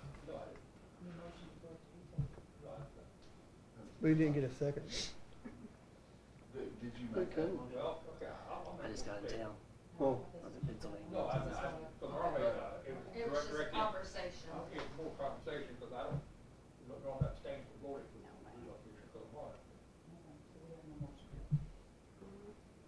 I'll make a motion that we fund it through the TIF to get the engineering, so we're eligible for the ready money. I keep it staying. Do I have a second? All those in favor, signify by saying aye. Aye. Opposed? Aye. What is that, 3-1? All abstain. 4-1 to 0. Or you abstain. Well, I guess I abstained. It passed. So it's 3-1. Okay. I said 3-1. It's just a number. You abstain. I don't think I need to, but. Well, I maybe you don't, but just to eliminate any impropriety. Okay. Next item is inmate housing fund, Perry County Jail, update security system, for $30,780. And we have Alan Malone present. So, our current recorder has been there since the building was built back in 2014. 8 years old. I tried to have it fixed through iRecord. I've reached out to them several times, and it's just the end of its life. They are limping along right now, but the last thing I want to do is miss an interview that wouldn't be recorded. So I looked at several systems, but I want to go back, would like to go back with iRecord, simply because they were there before, and they were so good with me before when I was at the sheriff's office. And these 3 recorders, one of them's in the front. We bring people in off the street, do interviews there. We also have interviews that's done in the jail itself with inmates. We also have the BAC intoxilizer too. That's all on recording. So those are not working correctly. And I talked to him, and he said if we do get it to go through, he would put it out there quick, and we could get it fairly soon. Does this work in conjunction with this? You were in here last month, No. and I'm looking at Global where they carry Yes. the handheld stuff. It's completely different system. Yes, this World Systems is through iRecord. It's totally different. Okay, I'm gonna start on you, Alan. And I want to say, you knew this was going to run out. Is there any funds ever put back to fix this stuff that's 8 years old? You know it's. No, I never have. No. So you've never had any money in No. that respect. No. Because I mean, we know recorders. That's why I came to you today for the inmate housing, and that's why I asked for this out of inmate housing. I get that, but I think it's a general problem we have within the county is we know it's going to break. It has a limited shelf life, and we're not addressing. This is the same thing that you brought up to me before. I don't know how you judge that. No, I'm Okay. just saying we're failing as a county. Okay. Well, if you say I'm failing, then I'll hop right on with you. But what I am trying to tell you is, I don't think we don't abuse it. We use this stuff. This is law enforcement. Okay, this is law enforcement that we use every day, and this is things that we need to capture these interviews. Okay. Obviously, I must touch on a nerve. My intention here was, and I'll be a little straightforward. Well, because you said it last time that I was failing, so. I didn't say you were failing this time. I think the county fails when they don't recognize the simple fact that a recorder at the jail will not run for 40 years. Mhm. Okay? So we don't put any money aside to address that issue. Then you find yourself walking in front of us asking for money outside of our budget on an issue that we should have addressed initially 10 years ago, 15 years ago, or whatever. You shouldn't be here. It should already be something that we as the council and commissioners have said, we know it's not going to last. It's no different than a police car. It's no different than a dump truck for the county. And I think we fail in that respect, that we don't put money aside so that you don't find yourself here To make asking for a replacement. Just make sure you remember this is coming out of the inmate housing. I understand. Yeah, it's not coming out of your budget. And this I is. guess I'll be quiet then, because I think you're not understanding what I'm saying. Well, I understand. Well, Randy, what you're saying is true. okay? Right. We've But not we planned. got budget cuts every year to come in tax levy. I would love to put money in Cume Cap. I would love to do this and that for here. We gotta do something. But Can't. Randy, you know, and I said this I before. mean, when Dave, you're shaking your head, yeah, Randy. No, well, I think we maybe do have a plan once we pay off this Okay. jail bond. It's one of my Uh, secretaries council here. I got budget cuts every Let year. me make a point. I've said this before. We built the jail, nothing against the people who were involved in that, but they didn't plan for the future. We planned for tomorrow. We don't plan 5, 10 years down the road. I agree with that. But at the last meeting, we had a discussion about using the legislature fund, the special legislature fund. And Randy, you pointed out that we couldn't use that fund for these things until the bonds were paid off. If you see the letter from Chris Yopnin, because that, I really took offense to it because I thought you were saying we had been doing something illegal. I had Alan reach out to Chris, and then Chris reached out to Rod, and there was a letter in the packet stating that the funds can be used prior to paying off the bonds. If you would have read that, you would understand that when you went to Dobie's and bought $35 worth of paint or whatever, that's a maintenance item, clearly. And Chris referenced that. You can't be spending that money. But I'm talking about something like this. Why couldn't this be used for that? The way that thing was structured, okay, I went back and reread it because there's, and Chris makes reference back in the minutes in 2012, if you want to go back and review it, that the state statute determines what the funds can be used for versus the county deciding. Now, if you look back at the minutes when it passed on the jail, they were fairly clear with their intent, what they did with that. But prior to 2021, if you wanted to look at it, anything, it was written up that any excess would go to the highway department. So if you're sticking your hand in that and saying it's excess money, it should have went to the highway department. Now, it was changed in 2021 to revert to the We were jail. involved in that. But these funds have been coming out of there. You provided me the documentation Yeah. about all that money's been coming out, and I look back and it's all been budgeted. And again, it's out of a special legislation fund. Let's go back to square one. Yeah, it's really, It'd be nice if we could set some money aside. absolutely. Right. I think, But we can't. I mean. I don't, So with that in mind, that money's coming out of the inmate housing fund? Yeah, if we can back up before you make a motion, please. Okay. The total was 30,780. But what I'd like to do is do the payment plan, simply because that's coming out of the if you go through the inmate housing. That way we could do it once a year. It's going to be $6,950 a year. so I don't want to drain that right now. If I use that special, I'll be honest with you, my idea when this first came along was hopefully out of the special legislation. But since that's not going to work, whatever, Are you saying this over a 5-year period? yes. Or Or 5, yes. Mm-hmm. So what are you paying extra? So you've got a little extra in there, don't you? Yep. They're charging some interest or something. Mm-hmm. 3,000 or more, probably. Yeah. But I did that because I don't want to drain inmate housing. That is, See, I'm concerned, Alan, with that money there because I know in previous, just from reading the minutes, you came in, you were short on food money, and this year as food's going up, mm-hmm. I think you're going to be Oh yeah. the same problem. As long as, And as that's well as our where, gas. You know, that's the fund Yeah. that came out of. So, I mean, it's another issue that we'll be addressing later on. Everybody keeps saying this jail in past that this is a new place. This is 8 years old now, and it's 24 hours 24 hours a day. And Now you're asking for $69.50.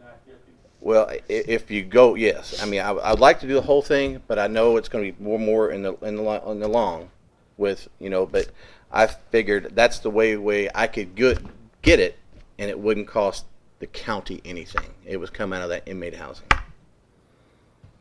and it was no tax dollars. I'll make a motion to allow. I'll second it. All those in favor, signify by saying aye. Aye. Motion carries 6-0. Make sure I'm clear. That was for the six. That's for every year. For 6,950. All right. Thank you. Thank you, Alan. Talk about the other now. Can't do that. And can we have a clarification on the other one real quick? We brought it in about the jail tracker that we did, and you guys wanted to approve it then, but we couldn't because we had to advertise it again. This is what I wanted to take out of special legislation, but we didn't, so I wanted to take it out of here. It was for the jail tracker for the amount of, $7,820. yes. If you remember, we were going to advertise it. Yeah. We advertised it out of, when the additional was brought back to us, for this year, because of course I was not at your last meeting because I was at a conference then. And in my notes here that Susan made, it was out of being made housing.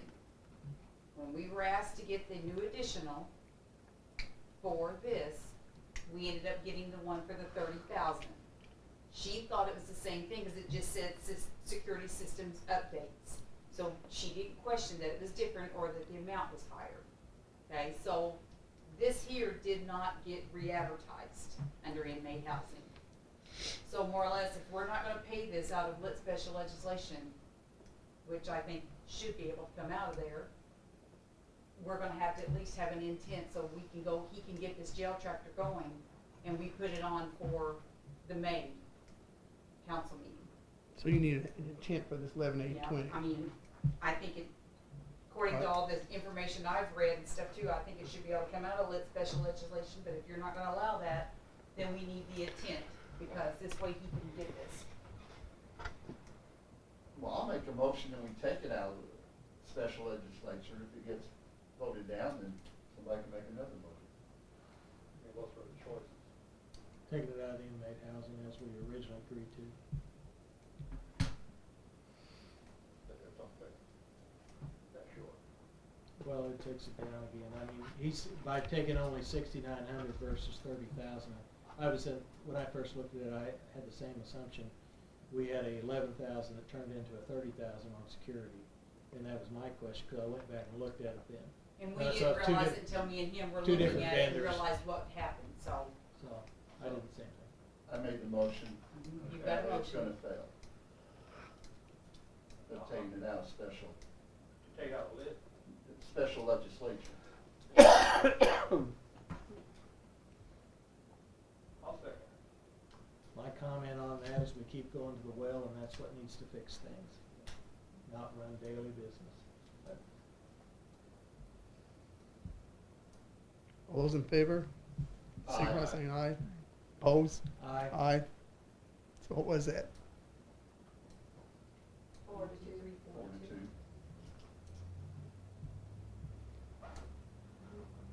I ain't going through. It's just less money there when we pay off the bonds. You know, go back to the prepare for the future. I would love to be able to set up something like that. And if you want to help me with that, I would entertain you coming. We It's gotta not look at your- every county asset that we're Right. at, and they all have life expectancies. Mhm. Every building. And when we run up to this wall and the cars wore out and has 250,000 miles on it, we were unprepared for that. It's our fault. And that's why we Because it prepared, always yeah, gets that and that's way. why we prepared and got the vehicles on a lease through Perry County and got 5 of them, and I think that But helped. Yes, and then again, see, we have a whole group of issues you're gonna be facing with the jail. Oh, yeah. And it's going to continue to be a problem. Yes. Nothing lasts forever, and we need to be planning so that it doesn't turn into one of these things that we don't have any money, we don't have any way to take care of it. We have to address that. Put something aside so the money's available, and these discussions don't have to happen. I hope and pray that the budget comes, by the time September or October, we're gonna be in better shape, but I have fear we won't. Perfect example of this building right here. Well, thank you. We use, Thanks, Alan. you know, the TIF money or whatever to remodel this, it's gaining age. We're gonna start having problems here, and we've not set anything aside. Yeah, we need to not just take care of the jail, we need to take care of all Every county. county building. And using TIF funds for maintenance on this building is illegal, Right, that's. and they were used, and that's a problem. Okay, We're up to 7. next we're transfer, this is another problem. Transfer for temporary advance county general. I hate that when I see that, because I know what that means. Well, this is telling you, I don't have money, I then I know. don't have money to put aside. As of right now, because we do not have the tax dollars in, and with the bills that are coming out, yes, I am 56,000 in the hole as of this point. And I need to get this temporary advance in place. We are hoping that with our new software we've just put in, that they're telling me that with the treasurer gets balanced and everything gets done, we could get settlement done within 1 day. I know my taxes got deposited really Well, quick. thank you. I am praying we can do that, and we are scheduled at the end of May to do our settlement. If so, I may have the money at the end of May, but I can't promise that. Oh, well, thanks. So, So it could be the 1st of June, but I have to have something Right. in place Right. because I cannot run county general in the red at the end of the month. so Or it will be an audit fine. all you're asking is to transfer from the one We always borrow from. LIT Special legislation. and then return it back to that fund. when Yes, it- whenever Has to the by- settlement money comes. By it'll the end of pay the year, back. it has to be paid back. Paid back. It has, right. I'll it'll- make a it'll be paid motion, back. move forward with that. I'll second. All those in favor, signify by saying aye. Aye. Motion carries 6-0. You don't have a choice. Pam goes to jail. As long as I get bed and have a place to sleep right now, that's all I care for. Nick- Tracker. Our next item is the grant 2022 nonprofit security grant program, emergency management. That's something I think Steve, he says there's no match with it, and I guess there's nothing. I think he sent it all to you guys and then I resent it to you with It's your. not one of these things where we're gonna have to pay salaries or anything No, like there's that. no salary involved. No So- match. No. I don't see any reason to not do it. Now, before we enter into this, no one has actually read the grant application, I'm assuming, or does Steve even have it? He probably doesn't, I'm not I sure, I don't don't already think he know, has I'm not it. sure. I thought he'd already filled it out. I think the grant application probably is already filled out. My Okay. understanding Because was with our resolution, my understanding was he didn't have the grant yet, but he would have it like mid-May. right, because with But your then they would have, resolution like, that was 7 passed, as long as days. there was Don't no need to salaries, and there to was approve a, it. and it wasn't That's above the the reason we amount set that's in this the up. resolution, they could go ahead and do the grant, but they needed to at least inform the council of what grant that they applied for and what it was being used Yeah. for. The only thing is, a lot of times these grants, and this is what I wanna make sure, is that there is stipulations in year 2, 3, 4, and 5, where the county is required to take certain actions or provide I don't funding. think this is one of those. This is one of these that he has to, whatever he has to get, it's a reimbursable, we'll have to get it, and then we get the grant money back. As long as there's no strings attached to Not that. that I'm aware of. He says I mean, there I- isn't. If None it- of the grants that he has ever done I that. had it right here. I know sometimes with police officers, they'll fund, nearly 100% the first year, then it's 50%, then it's Right. 25. The next thing you know, they're on the payroll, Yeah, and you're going to have to come up with the money then to support. right, at this Yeah. point, yeah. And now they changed those cop grants that you, after the cycle goes through, you do not have to keep them on. Okay. It used to be mandatory, but that's been changed. Just so we don't have something that's My without understanding- anybody My writing. understanding is there's no strings attached. He has not done the application yet. No. That's 'Cause what I'm it's not- saying. It's not even I- here till mid-May, but he Yeah, want- my comment was I don't even think Right. he has it yet. Yes, and in mid-May, it will become available, and that's before our meeting, of course, and then the window is very Like limited. 7 days. Yeah. So, okay, That's the bar plastic. Yes. could one of you guys from the commissioners read it, and David read it for the council to make sure that, there's nothing I can read it. buried in there? No, I'm not talking about, I'm talking about the grant Oh. money that comes in. Form, David. Yeah. Well, even that is. Format your motion to be that way. And Well, I mean, just so that, we understand where we're going. I think you with ought to it. read it. Before he submits it, you want somebody to review it. Yeah, Right. just so that one of the council, one of the commissioners has actually read through it, because what we're doing is we're approving an unknown with making assumptions. And I'm not saying he's wrong, but just so that there's a set of eyes goes through it to make sure we don't. I will find read ourselves through in it. something. motion, Randy? motion Yeah. the way you think you need it motioned. Yeah, I'll make that motion. Approved with the oversight of a commissioner and a council to read the actual document grant whenever it does come in to affirm that there are no continued county commitments as far as funding or requirements. I'll second Randy's motion. You want to repeat? All those in favor, No, Pam, signify by saying aye. Aye. Motion carries 6-0. Okay, next item is ARP There you go, situation. Now you can talk. Randy, 30 minutes for lunch. Okay. This thing has been evolving through the whole works. Okay, now we have our ARP committee, and they have put together a final ruling, which took effect April 1st. Okay, within that ruling, they said we could take up to $10 million and declare it a government loss and take it off the table, and the reporting is substantially less. So we went with counsel, multiple counsel, and asked them about this process and whether we could continue to support small business, nonprofits, and these with grants. The first response was we could. Okay? Then we went to clarify that with the State Board of Accounts, and they tell us we can't. Then we again go back to council. They say we can. Pam attends a conference. They say we can't. So that pretty well sums it up where we're at. You guys have passed it, the council have passed it to turn it into government funds. Pam's got all her paperwork submitted. She can revise it up through tomorrow. Through Saturday. Saturday. You're working Saturday. No. Okay. No. So we're here right now, and Pam has, once again, she's going to get the State Board of Accounts with legal counsel on a conference call at 8 o'clock in the morning tomorrow, hopefully make a decision. So we know where we are in this respect. So anything you've got questions, what I would like is the council to approve, because David and I are going to be sitting in on that conversation. Charlie, well, we're okay with 3 still. Mm-hmm.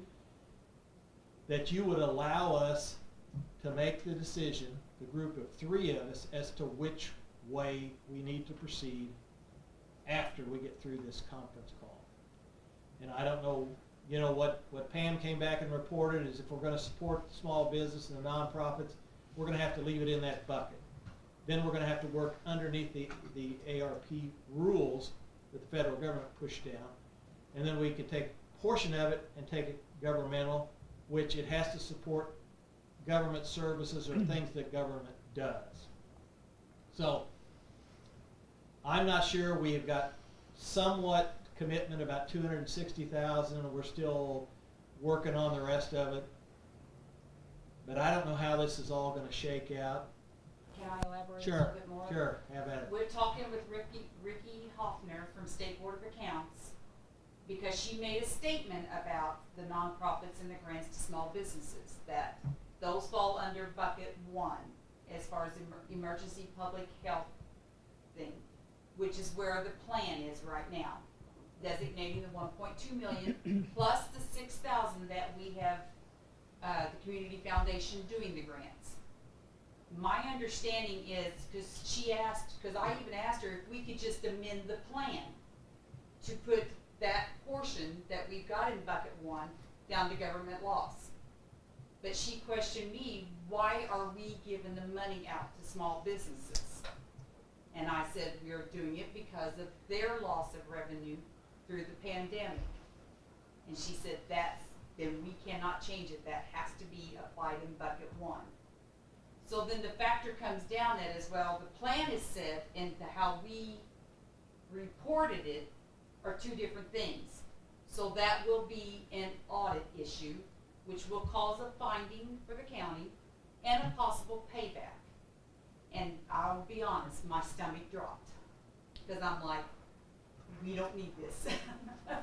And what we don't want to do is hand out grants and then find the State Board of Accounts comes in and says that was illegal. Mm-hmm. Now you come back with the money and put it back.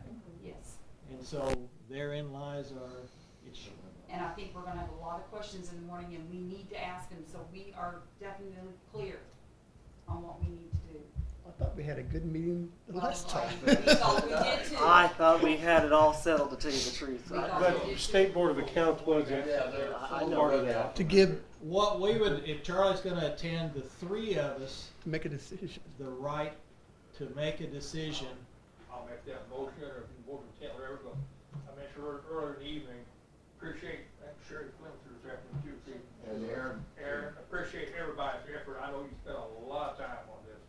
And on our behalf, hey, we trust your judgment. I mean, I do. I second that. Go with it.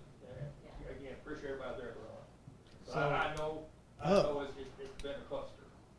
So do we abstain or do we vote for ourselves? We can abstain. You probably need to abstain. All those in favor of, oh, do we have a second? I did. Okay.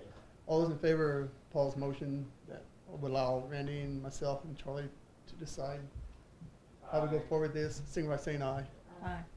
And, you know, again, just 3-3. eliminate any possible. 3-0. Just eliminate any possible conflicts or. There's 3 impropriety abstentions. interference. I'm abstaining. Yeah, our only thing is we just don't wanna do something that is wrong. Right, and it may cause that we may have to have new resolutions and new ordinances, I'm not sure, but at this point, my concern is getting this report to the way that the plan is, or we have to amend the plan, but we have it coinciding Right. for the audit, because that's our biggest thing. And the deadline is Saturday.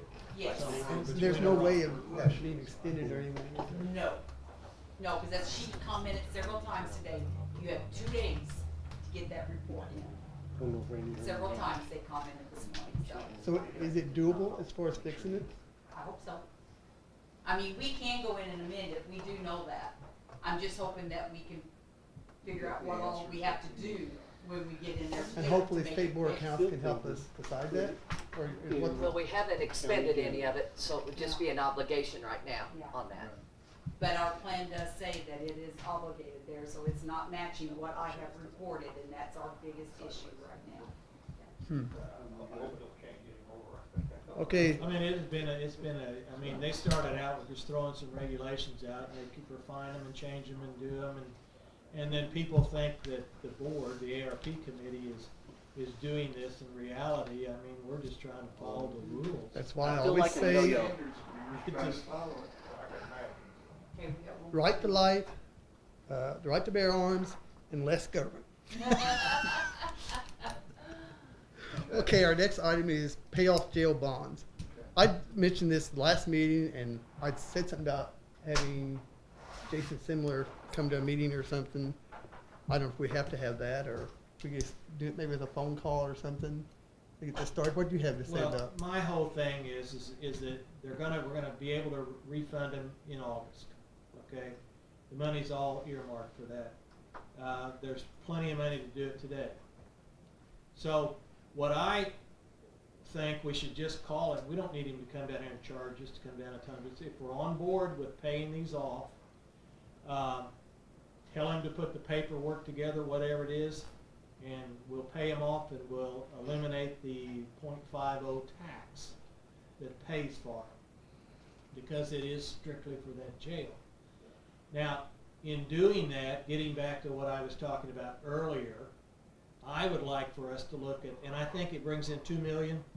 I would like for us to look at maybe a .05 tax increase without the strings attached to it that follow the jail. That would give us about $200,000 a year, and I would like to earmark that money into an account for maintenance for county facilities, so that we start accumulating some money. You know, whether it's paving the parking lot at the courthouse. I mean, we have got issues that we're going to be running into. It will give the people a 90% break on their tax rate, and we'll take a 10% increase in another category to try to address some of these issues of the equipment and buildings and that needing attention. Because if we ignore them, the cost is going to be substantially more. We're going to find ourselves needing to issue bonds to rebuild things. And if we can avoid that, step up our maintenance on them, that's what I'd like to see us do. And do it at the same time so that people recognize a cost savings, instead of us taking the jail away, then coming back a year later and trying to implement a new tax. And I just, because we need to address this. And that'd be for any county government building? Right. Absolutely. Yeah, It that's needs, the we last don't, item. we don't need to be a carve out, and we'll have to probably establish an account similar to a rainy day fund that has a recurring balance that continues to build, and some of the smarter people are gonna have to do that. But so that if the garage out there needs a new roof, we have the money to put it on there, that it doesn't sit there and leak for years and years. You know, it's, yeah, because the cost fixing it when it needs it, and it goes with every county building we own, so that it gets in there. Could I ask one question? And I think, David, we brought this up. There was talk that even if they pay them off, that they could, next year, the fund would still be collected. Did you ever find that I out? did ask the question, but I have never received an answer back. Do you understand what we're saying? You that can't do that. I read it. Okay. It has to, when that, at the time it's paid off? and that is by the special legislature from the state of Indiana. Okay. And that's how it's addressed. Once these bonds are paid for, now the excess that's left in there, that's collected outside of this, and I believe the way it actually reads, it can continue through that year. So I would say that you could collect them through 2022. That's collecting and in then have to arrears. collect. Yeah, we do collect in arrears. That's collecting in arrears. How Is it? would they do Okay. that? Yeah, So if it is in arrears, you're gonna collect the money. Another year. I think Yeah. another year. Yeah, 'cause It's that's- this year's money, but you're not going to see it until next Next year. year. Is the way it works. So there's going to be additional revenue. I think so. And with that Yes. said, that may be, I mean, right now, I think there's almost 2 million excess Yeah. in there. So, I mean, we can address some of these issues as far as getting Yes. some maintenance account started. And, So but that we right have now, money available. right now with the legislators is that money would all go to the jail. Yeah. But I guess we could possibly even change that, couldn't we? Where it You would go did for it- all You did it in 2021. all buildings. You'd have to, probably Steve or tell, contact. If him. it has to be, once we dissolve, it's a state tax. Depending on the revenue that's remainder, we probably would have to seek legal counsel to see exactly Right. what we can do with it. Also, by doing this, we will save over 1 million in interest if we carry those Well, bonds to additional 2030. tax dollars. 2032. Because it would have to be Yeah. collected, and the interest would have to be paid by the local people. Also, another thing about that would be outside budget time stuff, because it doesn't do with the River County budget for cutting. Guarantee way to accumulate money Right. for making. Right. That's I just. something we haven't yeah. had. Okay, so my question is, so are you looking at to change the way that it's just going to the jail, or are you looking to put this on as a separate tax? Separate- for Separate maintenance? tax. It's separate tax. And Yeah. have you checked on that? Because I know I've asked a question about this, and I was told that no, we could not do this for something like maintenance. Oh, We really? cannot, Yeah, so that's why I'll have I to mean, get have a we cons- checked with Jason or anybody? Yeah. No. Because I was told that we cannot put a tax on just to put it aside for maintenance like this. Oh. So that's my concern with you guys talking about this. But you can Go go back into to a the rainy general. day fund, that's rainy day fund too. Can it? I mean, you collect money and put it in a rainy day fund, you can do that now if you have extra revenues. to I mean, support because it. you're putting a tax on, I just don't know, like, if you have to, I don't know. Well, That's no, my we- question. I was thinking that they had said that you wanted to, what we talked about where we wouldn't have to, like a public safety tax, you would have to share. Yeah, that's the difference, depending on which tax you pick. So, But I think the question becomes, and I don't have the answer, is whether you can accumulate it and designate it for maintenance uses. And that's what we wanna do. That's what we need to Right, find we- out for we sure check that before out. we. So- do we need? Could Data Pitt We're not help with gonna, that? you don't Data wanna Pitt vote stuff? on this tonight, do you? What we want, No. what I would like to And do, then- what I would like to do is to have someone get a hold of Jason, tell him that if we're, He'll be able to call tomorrow. I'm sure we can. exactly, we can bring it up then, about shutting down the tax for the jail, number one. Secondly, starting a new tax that will support maintenance on these facilities and try to do it simultaneously. And then we can ask him how, as this funding is going to flow in, this year's coming next year, whether we can direct that, if there's strings attached with how it has to be directed, because it's a special legislature that passed it for us to collect it. So that can be a question asked tomorrow. But what I think the idea is if everybody's okay, we just make that call to him or tell him tomorrow to get the paperwork and the requirements together so that we can have our public hearings and everything that's required to do it and get started on it, because August is gonna come pretty We quick. actually talked to him last year. I mean, he even addressed this. I had And, that. and the one other thing that comes to mind as we're talking about this, I think there was a commitment made to pay additional money to Tell City for this PSAP. Correct. It was gonna be funded, and part of it was gonna be funded, how, Greg, do you remember? We were actually going to take this tax and not reduce it completely, but actually keep part of it to actually do But that I work. believe the special legislation has to be dissolved, and then we'll have to implement That's a correct. New tax, probably. That's correct. Yeah, so, No, we were talking about putting, I think, 2.02. Anyway, the It was very 0.50 small would, compared to where we are. Right. we'd get rid of 0.46 of the 0.50. Yes.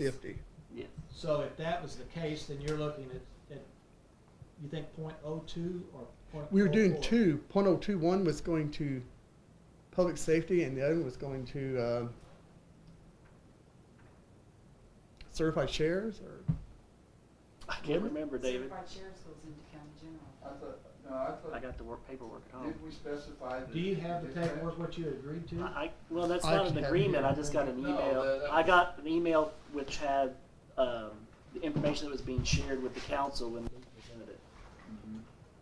See, and if that's something that the council has committed to and we're going to fund it, Sure. then whatever this tax that we develop, hopefully for the maintenance, we add a percentage or two, if it's applicable, to fund that PSEP requirement. Yeah. You know, rather than creating another oddball tax, just put them together if it's I think possible. it needs to all be done in one shot. Yes. Absolutely. So, Because you're looking to add on to the tax that we already have designated.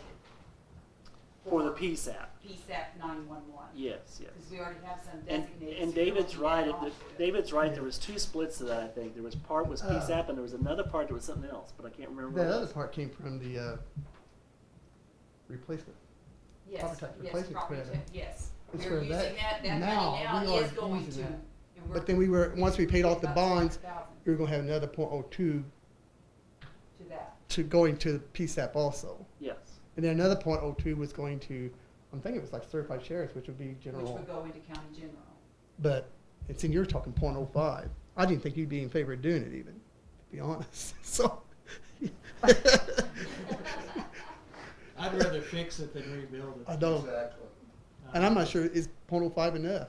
0.05 is $200,000. I know. If it needs to be revisited at some point, you can do it. Well, you're But at talking some about point- 0.05 on top of what PSAP though. Right. Yes. So, okay. Right. Oh, well, yeah, Because that would be, 0.05, if you're yielding 2 Just- million, I'm with you. 0.05 would be $200,000. I've done the math. I'm with you. I think that's sufficient in my so then we'd opinion. probably be leaving 0.07 then. 0.07, probably. Oh, Okay. thank you. But I mean, the majority then, We're generating 200,000. Right. yeah. But you're That's looking at exactly what it is. 86%. But we're not tax sure if we cut. can even do that. That's Right. right. So do we We got a want lot Yeah, of that's- yeah. questions do asked. anything When he presented tonight, it, yeah. or do Well, we just need to call Jason and get him What I started. would like to do is make sure that everybody's on That's board not with the that. slide though, but this is it. And I'll then find it. contact the attorney that will handle it, make sure we can do it, and then get the ball rolling. You know, because I know you're gonna have to have public hearings and whatever, and I don't know, that could be multiple ones. Both taking the tax away and both adding So the tax do we on. need a motion for an intent then, or just, Well, clarify something too, though. You mentioned about $2 million a year generated, 0.05 of it, Right. that's 100,000. No. Right now, the tax is 0.50, okay, and it yields 2 million, okay? So if we come in 10% Tenth of that would be is 200. 0.05, and that's how we come up with 200,000. So that's from Luke's slides, right there. Okay, read it, David. And I think that's the right slide. I may not be. Okay, yeah, so he has, public safety 0.302, 0.508 would be certified shares, and then 0.5 would be economic development, and 0.5 is special purpose, which is a total of 1.81. That's our total tax. rate. That's the total rate now. That's what that is, total Right. rate now. No, I think if you slide, it gives you the new one. But if you,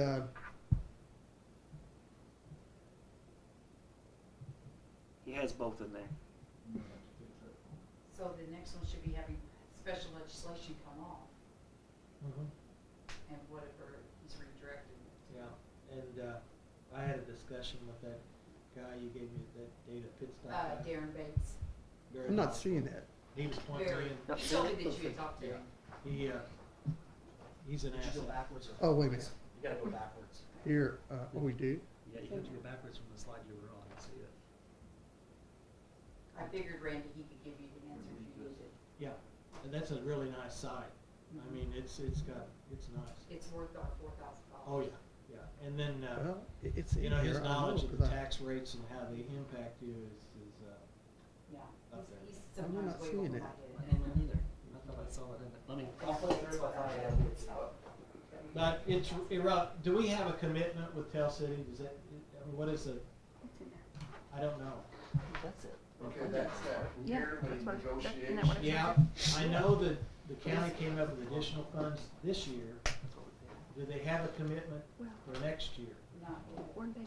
I thought there was a 5-year No, plan, that's never does it agreed not on. exist? It was never agreed on. No, we're only, we've only got. I've never seen it. Right, because we were supposed to meet at the beginning of this year to start negotiating for next year. And the way the paperwork says, both councils in full meet. And that, I brought that up to David because we need to get this done before August. So we need to get on the ball to start. Absolutely, and then if we're looking at funding through a tax, we need to know what we're looking at. Exactly. So So, it's important. I think the president should Yeah. reach out to the president. Yeah, it's right of the there. council. It's 2 slides backwards. It's right here. Do you agree with that? You just Randy? had to go The back president forward 2 should reach out slides. to the council, city council? Right here. However, I mean, I mean, it's right here. Well, I thought. I don't know what Greg's got, so I don't know, see what he's got here, whether, you know, it was an assumed, So after the elimination of the PTR lid, the council would increase the public safety net by 0.52, and the certified shares. I still got by work to 0.03. do. There it is. That's what it is. Isn't it? The allocated PRTs.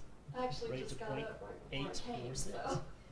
do work constantly nice. Yes, I took on a new job, I work at Leadville now. Yeah, those together, those are the two. Yes, yes.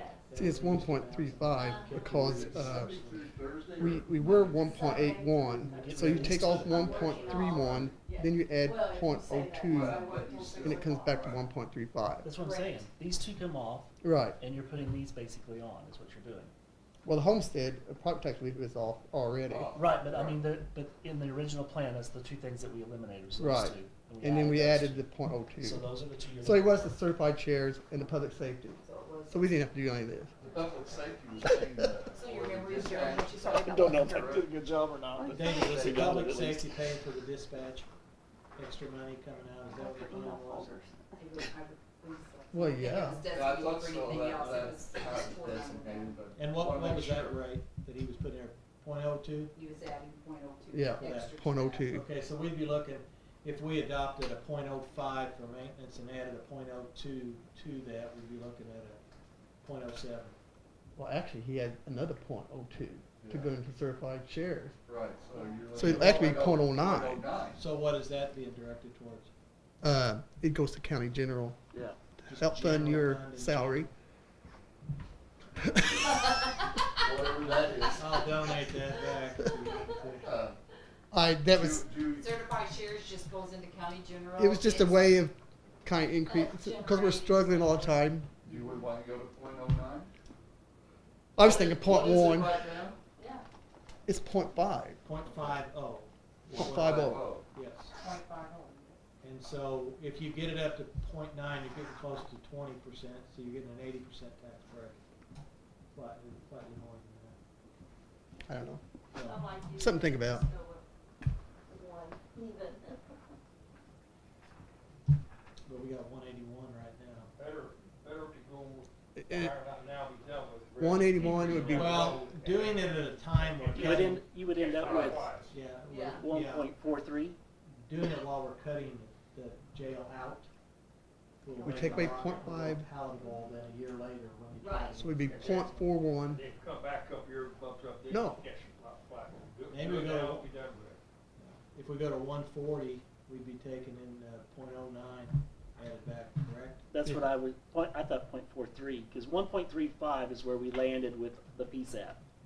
Yeah, and the other 2% going to county general. Yep. So if you add, so if you added 7, you'd be at what, 1.4? Yeah, but you'd be adding twice. We'd be at 1 point. Oh, am I at, okay. 1 If point. we had the I 5 tried. in there, I we'd be tried. at 140, Yeah. which would be a 41.41 deduction, which We're still at is- 181. We'd be Oh, at a 140. 0.41 deduction, I agree with. Yes, Right. yes, yes. There we go. So we'd be back into to 911 or to certified shares. I thought you leave certified chairs. I don't know. I mean, we have flexibility to do anything with that. Yeah. So, I think if you did that, you'd just put a resolution that you're going to put that extra towards maintenance or something, that you're going to well, if we can establish a specific account put. Yes. to put it Yes. in, so that it doesn't find itself into other uses, Oh, we can do Target. that. Yes. it's targeted and allowed to grow. You're talking about the 0.05. Yes. Yeah. That's our challenge. I mean, you can do that, but it's just, can we even do that though? That's right. That's the first question. That's what we gotta find out. I think So- what Randy wants to know. Why is couldn't the you do board that? is Yeah, agreed. so on board with this here to approach the attorney And still have to further refine You will. I know. whether we can or cannot do it, I or mean, how we might be able to. we- Good here, yeah. Yes, So- yes. Okay, with this discussion here, are we okay with 1.40 Yep. as the ending tax rate, Yes. which is a reduction of You got it 0.41? right now, we're gonna have to from go the back current and rate. for 2 years. Yeah, Yeah. I'm fine with it. So we're going to tell him we want to eliminate the jail bonds and pay them all, and then we're going to have another tax of some question of however we're going to structure it of 0.09, which is made up of 0.05 for maintenance, 0.02 for PSAP, 0.02 to go into county general. It's actually for public safety. Okay, whatever. And that's where we're going, and is everybody okay with that? Fine. Yes. Okay. I think it would be great if we could start putting money aside for everything. Yeah, so we don't have to keep Right. running into this Well, wall. I agree. I hope we can do that, but Okay. I do too, but we'll figure out a way to do it there. I think if we can do it Another rainy day fund earmarked for it, that's Yeah. phase 2. whatever can you we call collect it. money for rainy day fund? We'll figure out a way to do it there. You've gotta be able to keep Just your, remember who's getting audited. you'll be gone, Pam, so you'll be okay. Well, we can collect that tax for As- whatever. As we long just as set you it put it in aside. general fund, you can redirect it wherever you You want. can do it, and that's the alternative, is it goes into general fund, but as we all know, Everybody when it wants goes that into general money. fund, the general fund I'm budget- just, that's what I'm saying, you need to have it in writing somewhere that you're. And then the next council that comes. They in change decides it. different, and they spend it for ice cream cones. But they could turn yours around and get rid of it I'll anyway. take an ice cream. Anything else? I'll take Bud Light. I think you all deserve one. David, Huh? another thing. What's it? You're talking about that meeting with, I Oh. think the I president think should you deserve one. contact the president of the city council and set up a date for us to meet. Yeah. We need to For get what? some- to discuss next year's payment to Tell City. That's supposed to be a private process, correct? That's by both boards. Isn't that That's by both boards. by both boards, but you need to contact them so Oh. we can set it up. Okay. Now, prior to that, either the commissioners and or the group that's on the PSAP group, you need to go through the contract you signed this year, make sure you're comfortable, not comfortable, whatever, because it's just an annual one. Nope. You don't want to The do that? commissioners Nope. is just the ongoing, With that. but with the fiscal part being yearly between the two So councils. in other words, the contract continues. It's the money perpetual. is variable. Yes. The contract is perpetual Yes. until we give them notice. Right, either Or party. they give you notice. Jimmy wants to know There's a termination clause. Nancy's Probably probably just gonna probably bring be it good to check with them, just make sure. Right. So the only issue is money. Right. Yes. What you want for supper? If So he's gonna do there's something? objectionable in it, Opening and you up. cancel it and rewrite it, but I don't know that there is. I don't know why there would be. I mean, Don't know if it'd be bad. Don't try to reinvent the no. I mean, wheel. They it's, cost us a lot of headaches. No kidding. the biggest discussion with changes is the fiscal part, and that's the yearly discussion. And I believe there was a 5-year established. I heard that, but I never saw it. Oh, I mean, well, that's their. Let's call. Make a motion. It was, I second I think it was All framework. in favor? So, Thank you, Randy. Yeah, I never saw it. I heard it existed, but I never saw it. You know, I was But that's up to paying them. off the bond because of the money situation for the jail.